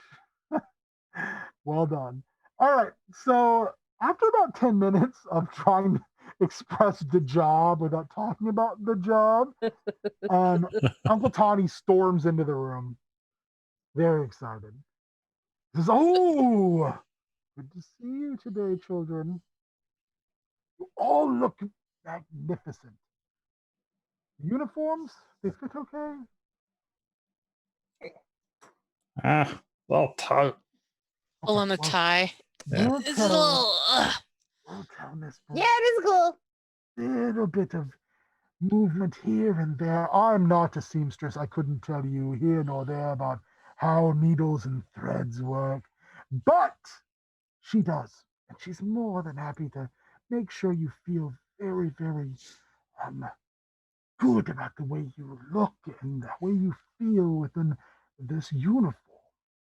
Do you know that numerous children have worn those colors, those similar uniforms, for years and years and years?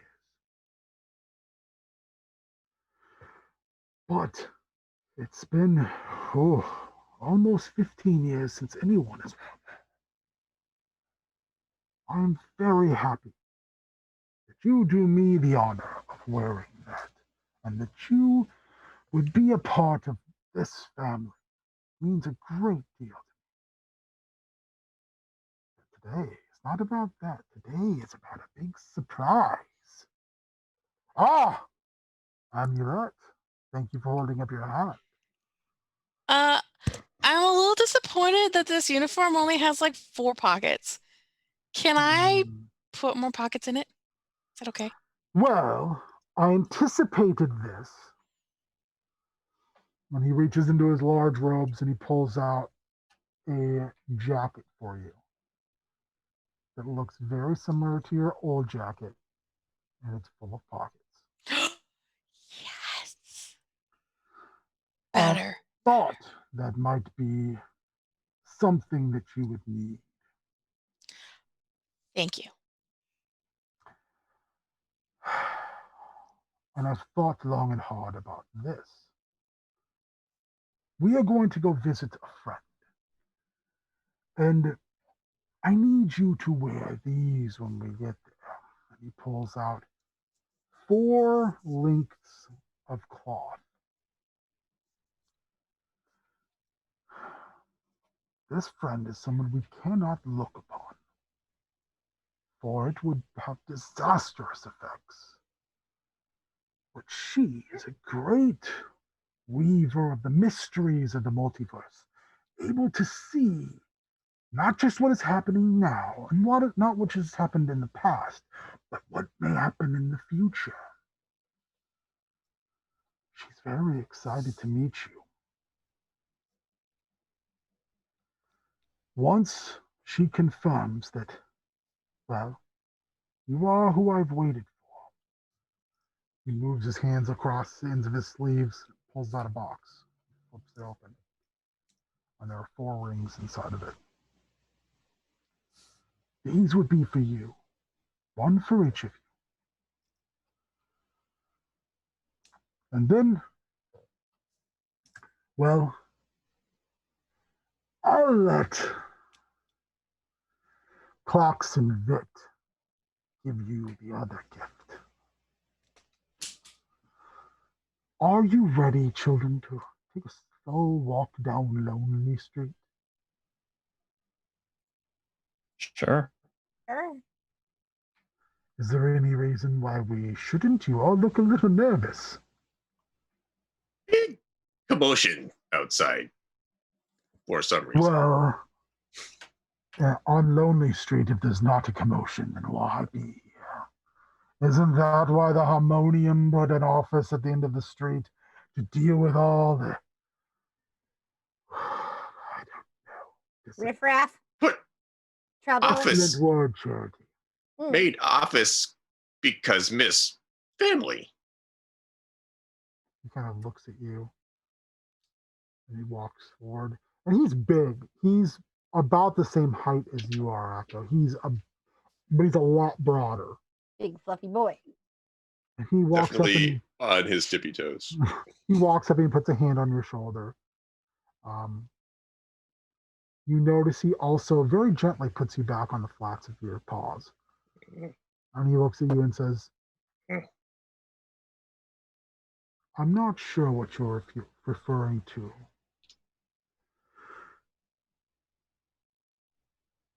But maybe we can discuss it later.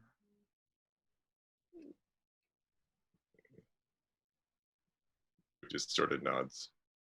Good. There's not going to be any more spiders or golems, are there? Because I still kind of hurt from that last one. Yeah, that kind of sucked. He cocks his head sideways like animals do when they're kind of confused by what you're doing. Oh. I'm sorry, I am unaware of what you speak of, young Amulet. Could you be more descriptive? Well, it was late. We did a lesson with Lady Morma, and Ah! You shouldn't be doing combat I got lessons with kind of Lady hurt. Norma. Yeah. That is not generally her curriculum. That's Klaxon Vit. Also, can we make an agreement between the 5 of us? Maybe. Okay. I don't agree to anything without the terms. The terms are no more strays.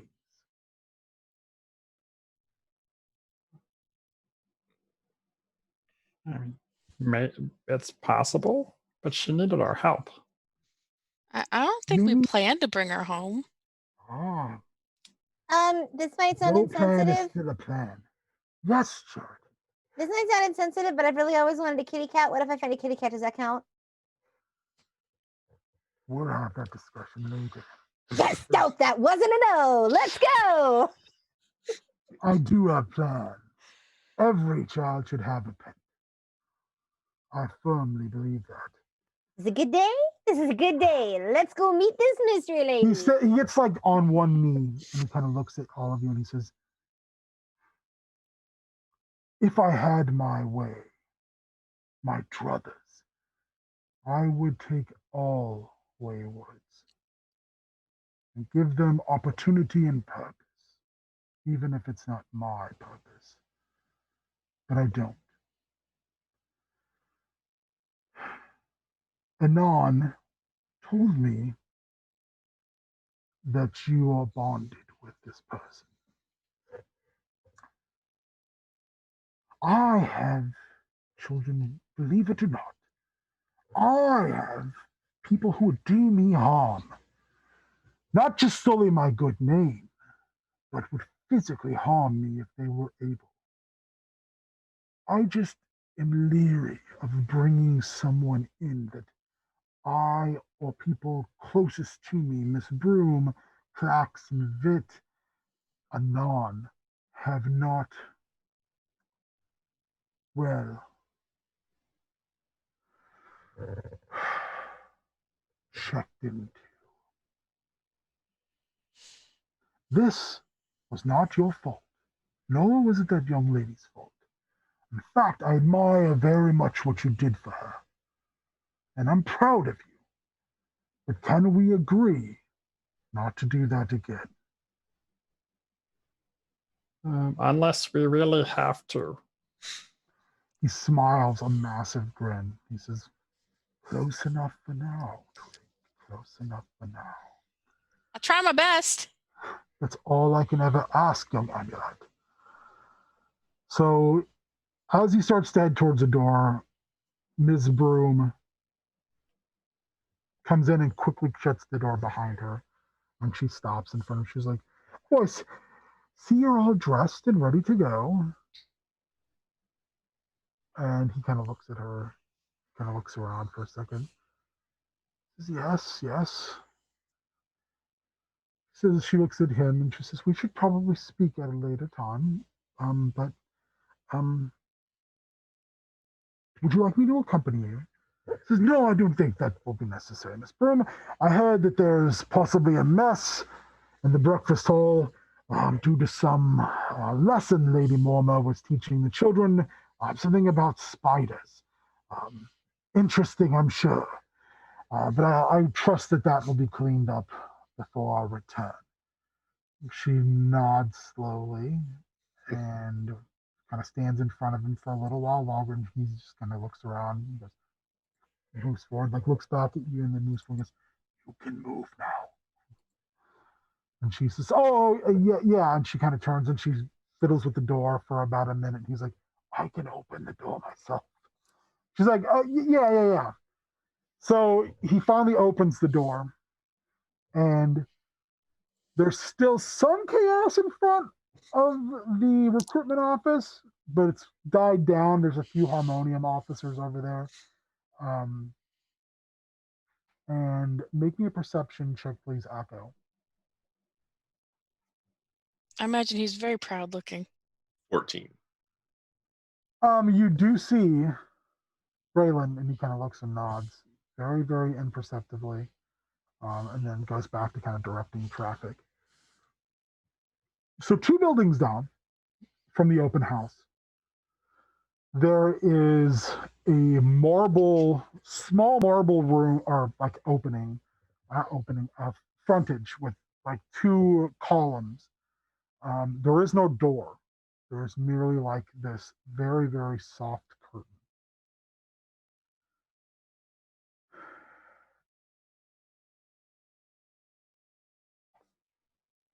Tony turns and looks at you.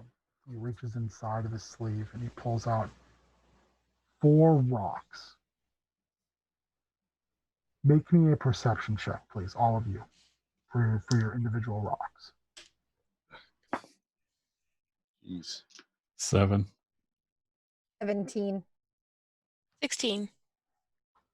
He says, don't be afraid 4. of fetch and stop when we enter. Simply Well, did anyone roll over a 15? I'm sorry. Me. And me. You look at the rock a little bit more carefully, and it's a body part off a statue. Hmm. Don't be afraid of fetch and stop when we go inside. It can be a little much. Leave their hoods on. But if they begin sniffing you aggressively, pull up the bottom and softly feed them this. Do we understand? Feed Okay. them the stone. Okay. He kind of Stone- looks because he can see stone- it confused, and he reaches down. He reaches into a bag on his hip and pulls out a stone that barely fits in his massive paw. And he says, "I'll show you first. They know me by smell, but I think it's good if you follow my lead. Can you follow my lead, children?" Mm-hmm. Yep. So you walk in, and it's marble. It's very open. It looks like this building probably cuts in to the two buildings on each side. Is a little bit bigger. Like their fronts might be bigger, but the back is a lot bigger here. And there's a constant um, stream of steam. So it's very warm here, and you're automatically sweaty. You can't see past this kind of wall of steam, but you can hear water in the background. Splashing out of the water come two relatively large reptilian forms, each having 6 legs. And they clumsily bound up. Tawny gets down on one leg, on one knee, and he puts his hand out and he says, "Stop! Fetch!" They both stop. And they set like a patient dog. He pulls up one's hood a little bit, and you can see the tongue, the forked tongue, fall out of the bottom of the maw, and you see the stone just disappear, and you can hear the crunch of these teeth smashing through stone, and you can see the dust falling out of the bottom of the hood. He turns and looks, he goes, "Who would like to try first?" Echo is definitely like, obviously, I would like to try first. "Come here, my boy." And as you get on one knee beside him, he says, "Fetch. Come." That kind of waddles up towards you and sets, and you can hear it loudly sniffing, but also you see this tongue kind of darting out and slowly, very touching you. He says, "Don't be afraid, Echo. That's simply it's another way it smells. Well, Pull the hood up on the bottom and reach out with your stone." does that. It's pretty wet and gross, and you feel these very, very, very sharp teeth. But very gently, it nuzzles and takes the rock from your hand and starts to crunch it. No. He looks at you and he looks back at the other three and he says, "Would you three like to do the same?"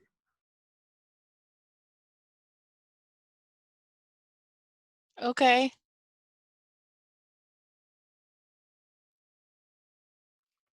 Twig, you look apprehensive. As well. So you all do it, Hmm. and he says that they're getting used to how you smell, and if you bring them treats, they are very docile. These are basilisks.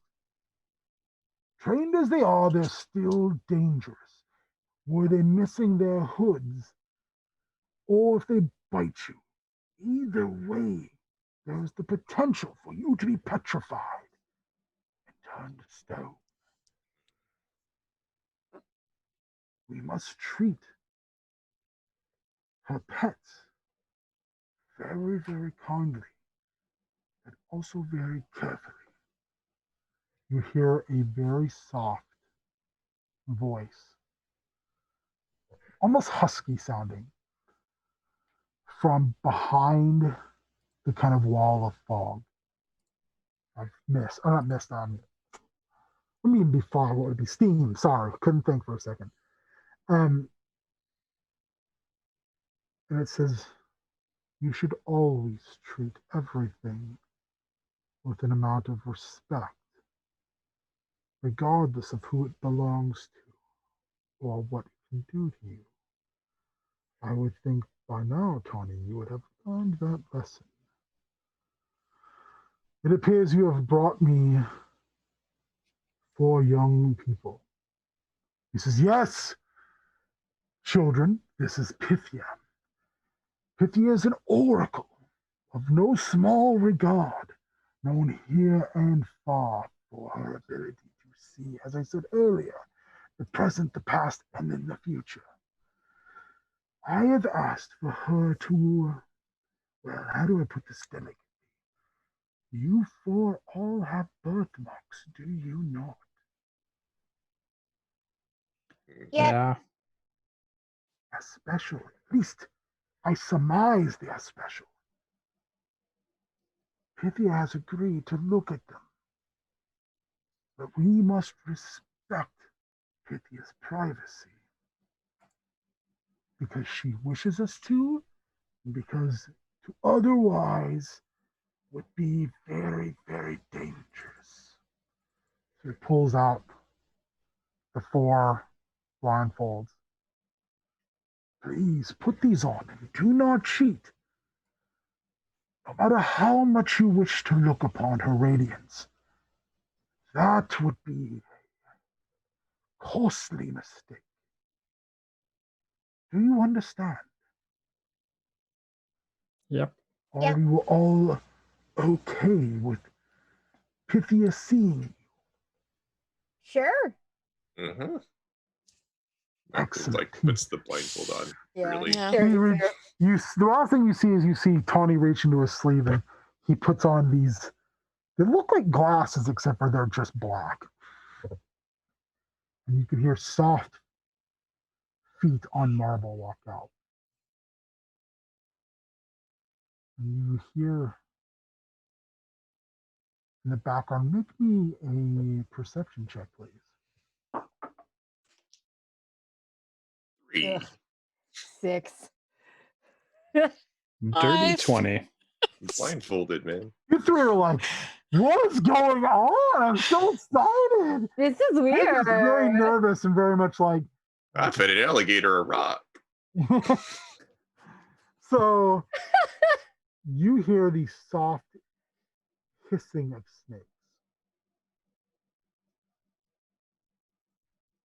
And in your ear beside you, Twig, you hear that same voice say, where have you been marked by the universe, young man? So as I hear the soft hissing of snakes, I kind of stand rigid and kind of hold out my arm, and she can see my wrist. You feel her hands, they're extremely soft, touch across your pelt. And when they brush across your wrist, all of a sudden it feels like it's on fire. And you hear the tiniest, almost imperceptible gasp from her.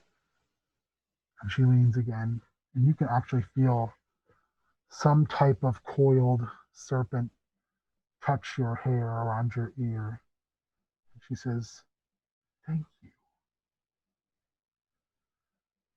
And then you feel one of the hooded baskets bump up against your leg. And you hear Tawny beside you say, Twig, this is excellent news. It appears that Fetch wishes you to pet him. You should do that. All right, I'll kind of reach over and You can be rough. Use your claws. He likes it. He likes it All rough. right. Take out my claws and scratch him behind the ear. Okay. Leave your blindfold on until I tell you otherwise, though. All right. Oh, okay. So she moves across and she goes to Amulet next. You can feel her hands on your tiny shoulders and her head behind yours to the right side say, can you tell me where your mark is, young woman? She lifts up her pants leg. It's down by her ankle. You hear her say something to Tawny in a language that you don't speak. And he walks up to you and says, I'm going to lift you up now, Amulet. Don't be surprised. Are you okay if I lift you up so she can see your mark much clearer? Yeah, that's cool. I'm short, so I mean, it happens. Excellent. Your bravery is impeccable. He lifts you Like up stand a and little taller. his big furry arms against his very much like you're realizing it's the softest material you've ever felt against you. And you feel her hands run over your marking. But you also feel something not hands touching your leg. Soft, scaly, slightly wet. And you feel this burning in your leg when her hands go over it. It actually physically hurts. And then it subsides. She you can feel her eyes upon you as you're set back on the ground by Tawny. And she leans into you again, and you can hear this soft hissing. She says, you've been very brave. Thank you. She moves over to Charity. Young woman, where is your mark? Between my shoulder blades? May I look at it? Sure. You feel your uniform being pulled down just a little bit. And as she leans forward, you just feel her breath. But then you hear all the tiny little hissing, just weaving almost into your hair and out. And she rubs her hands across your marking, and you have this indescribable burning sensation in your back. Almost takes your breath away. She pulls very softly your shirt and then your jacket up, straightens them over your neck and shoulders. She leans in. You feel all the hisses move to one side of your head. It's almost like listening to something in stereo on her head at the other ear. She says, thank you. You're very brave, young lady. And you actually all can hear an audible pause clapping together, like out of excitement from Tawny. She moves over to Akko. You can see, or not see, you can feel her moving around you. And then she moves, she's in front of you, and she moves about chest level because you are so tall, so big, so tall. She says, where, young man, do you have your mark?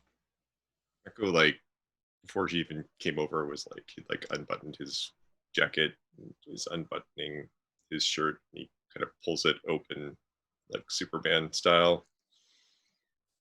And it's like where his sternum would be, like, under his fur. He's got like a tuft. He sort of parts the tuft a little bit. When she gets close, you can hear the hissing moving all around you. She runs her hand up over your mark. Nothing happens.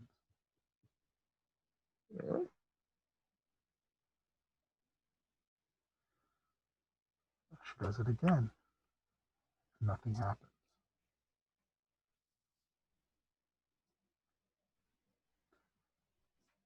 She says, I'm sorry.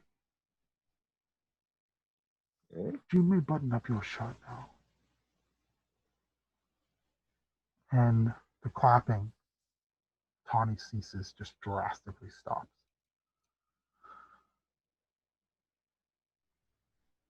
She says, you've all been very brave. If you need to speak to me, you can always come and visit. I ask that you bring a pittance for my pets and a story to share. You will always need to wear your blindfolds. I'm sorry for that inconvenience, but it's for your safety, not so much for mine. You can hear the feet walking away into the steam where the heat is coming from. And as they do so, you can hear her softly say, you can remove your blindfolds. As you do so, you see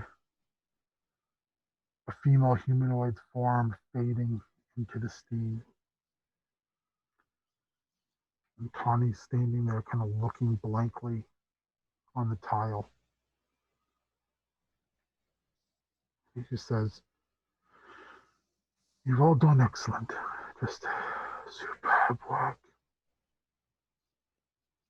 I'm very proud of you. And almost just like you're watching him visibly shrink. Akko, make me a Constitution saving throw. 16. Stop bites you. Ow! Hey! You start to feel the potential of petrification. And it hurts. Oh man, you've been bit before, but nothing like this. This is like having, a massive reptilian bulldog bite hold of your calf. It bites and then lets go, and you look down, it kind of scampers behind Twig with its hooded head cocked. And you're like leaning down, and Tawny just kind of stands there like he's not sure what to do. The three of you want to do anything? Akko definitely just got hurt. Akko, you take, by the way, you take 4 points of damage. Okay. I'm not gonna attack, but I might try to stand between Okay. Akko and Wait, so pet. it is the doors behind us? Like, how far did we go in? Like, are we super far You're in? not far in. Like when you go in, it's small at the beginning and opens up into like an open space. This dumb, you dumb, bad dog. Charity, what are you doing? It's gonna leave. It's mad. Charity kind of like stands there for a minute, doing like one of these like like what do I do? And trying to figure it out. She's gonna go after Akko because she's kind of worried about him. Twig, what are you doing? You said he kind of went and was hiding behind me? Both of the Bastics are hiding behind you. Aw, Like they've been bad dogs. they love you. Bad stone puppy. Why'd you hurt him? They just kind of turn their heads and kind of make this soft hissing noise, which sounds a lot like what you assume a dog would do if it's going. Mm-hmm.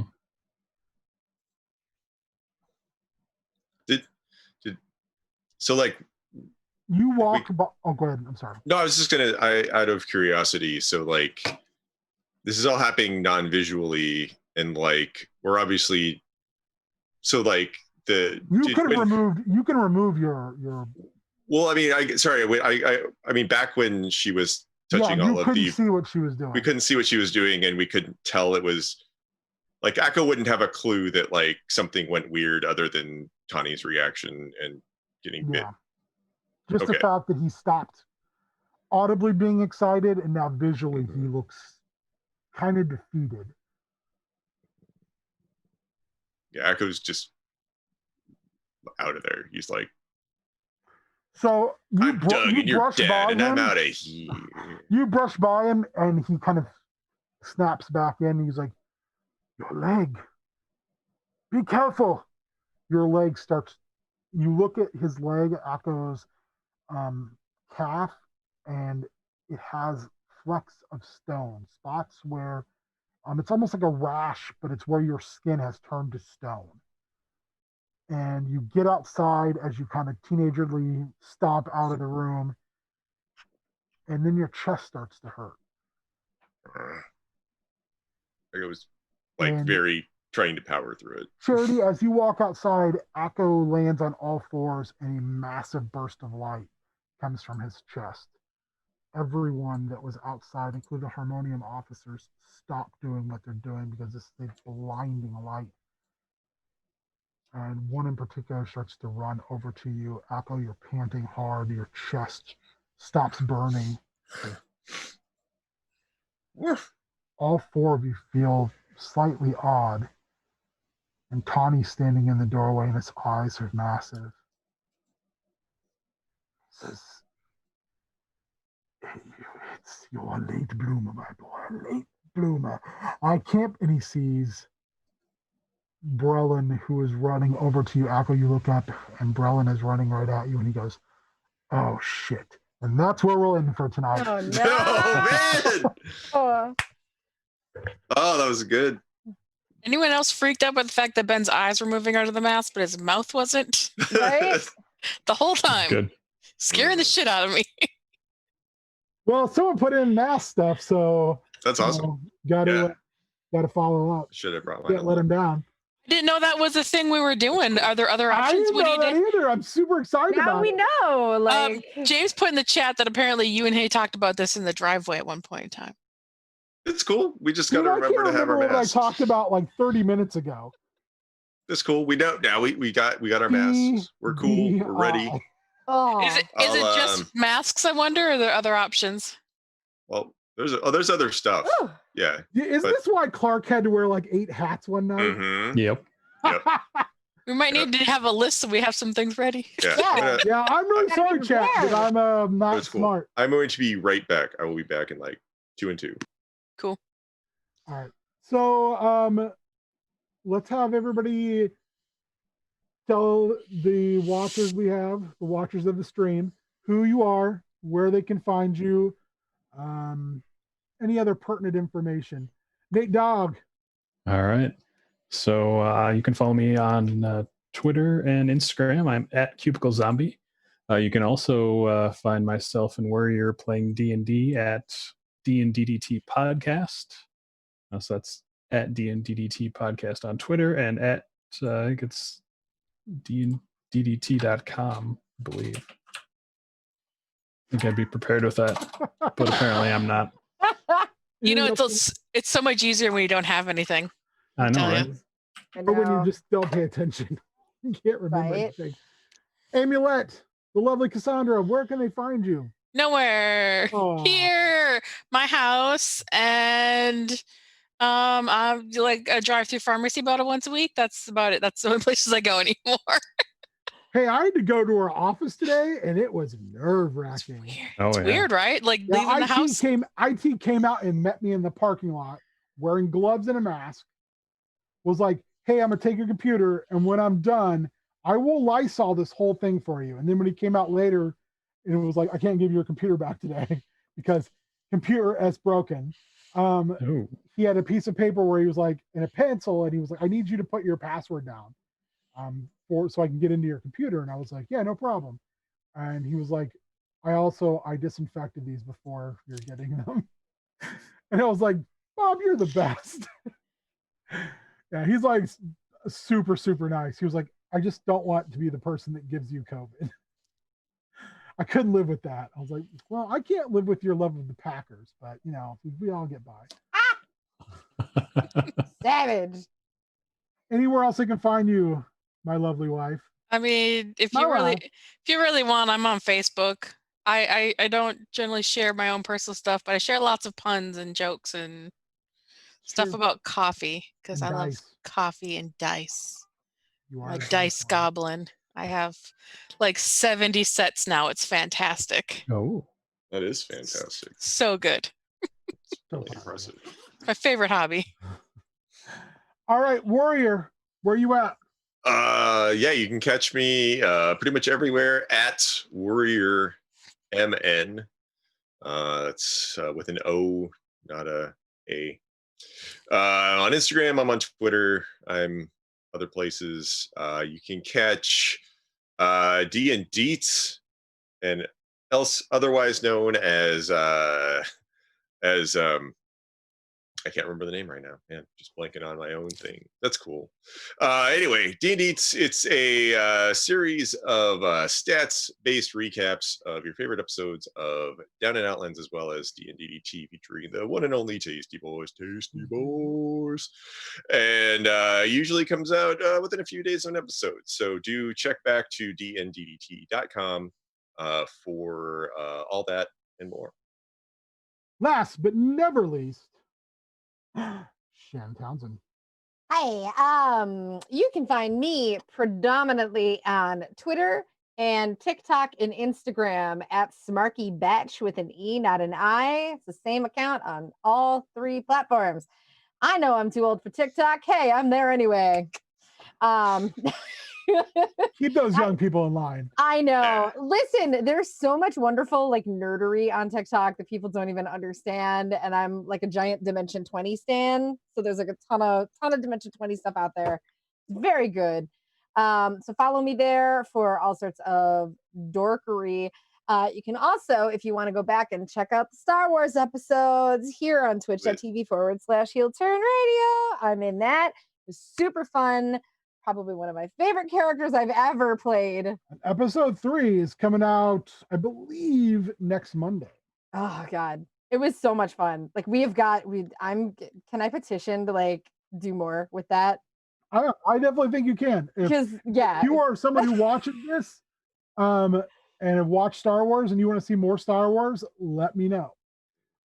Because I had a blast running it, and I know Doug did a phenomenal job on the crawls and all the little things that he did. That were fantastic. There is no streaming without the Douglas or the beard. So Doug, as always, you're a prince of a human being, and a hot bod to boot. I am your King Ginger. You can find me on the Heel's Guide to Survival. Sometimes you can find me on our Twitch channel doing stuff. Sometimes I've been on Dive Club. Sometimes we did a watch along, except for when Twitch is evil and won't let us. Yes, you did not watch along on Saturday. It was bad. Star Wars Episode 3 comes out a week from today. There's a thing in the works that I'm excited about that I'm not going to spoil because not everything's been set in stone yet, but this should come out like twice a month, that I'm also involved with here on Twitch, doing some nerdery stuff. And I am putting together my cast for my next trilogy, not Star Wars, but we will be playing Monster Hearts, also powered by the Apocalypse. Hotbod Dougie Little will make his triumphant return to role-playing. And it is going to take place in the Appalachian Mountains during the 1980s. So I'm feeling like there might be some soundtracks on Spotify. Snap. And if everyone likes what we're doing here, we also have a big thing coming up first weekend in November. Oh yeah. Extra Life. Gird your loins. 24 hours of role-playing, board games, Jackbox. You can't even hope to contain the fact that we'll be like doing this over Zoom, and there's like multiple groups of us, and we're just trying to raise money for kids. Yeah. So we've been pretty successful the last. How many years have we done this, Warrior? I don't know. I've only done it for 4. The one, so I think it's like 5. 4 or 5, yeah. I don't even remember. Our 5th year. Yeah, this is my 2nd year, but I think it's the 5th year. I feel like that feels right. You know, we've only done 2 here, and we did 1 at James's office. So I think this is 4. Maybe it's 4. Yeah, I think it's 4. No, maybe I'm getting ahead of myself. You know what? Anyway, still, we've done over 30,000. We're gonna drive it like it's number 5. That's what we're gonna do. So it's 6. James says it's 6. It's 6. It is 6. I was trying to look it up. Is it really? So, I think our goal is to break 30,000 this year after 6 years of doing it. If you have the wherewithal, the means, and want to contribute, you can go over to Known World United. That's our team over on Extra Life. Yep, and it's linked in the chat. Chat. I know Yeah. times are tough. I know that it's hard to come up with extra scratch right now, but it's for a really good cause and it's tax deductible. It's for the Mhm. kids. So Yeah. plus, It is. Every dollar counts.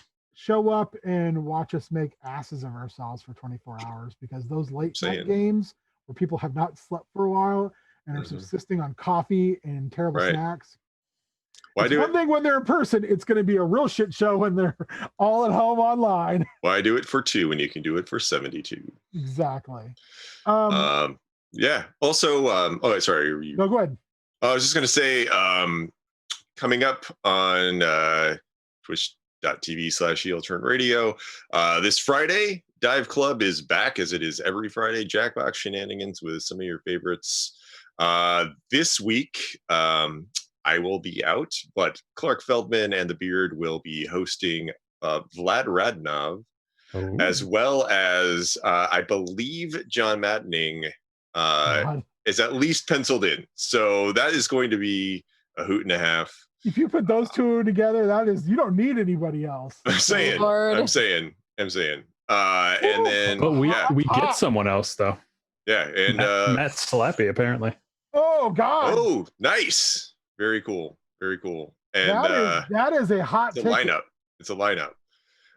Then Star Wars, I believe, next Monday. And then speaking of set in stone, check back here in 2 weeks to see if Akko turns into a statue. As I was saying, finish up on Monster Hearts. I have to say thank you to Jenna Lee, who is someone I'm friends with on Facebook through the mighty Joel Volmer. It was her post that actually gave me the idea. She was posting creepy country songs. And my thought was, oh God, I can take these 3 songs and turn this into a 3-part Monster Hearts. So the songs are Miss Leroy Brown by Loretta Lynn, Jolene by Dolly Parton, and Boy Named Sue by Johnny Cash. Nice. Each episode will be based upon those, and we'll have some type of tie together. It's going to be a lot more like a creep show vibe this time. Hope you enjoy what we're doing. Again, thank you, Beard. Thank you, Doug. Thank you, Shannon, Warrior, Nate Dowd, and the lovely Cassandra. This has been Down in Outlands. We'll see you in 2 weeks. Bye. Bye.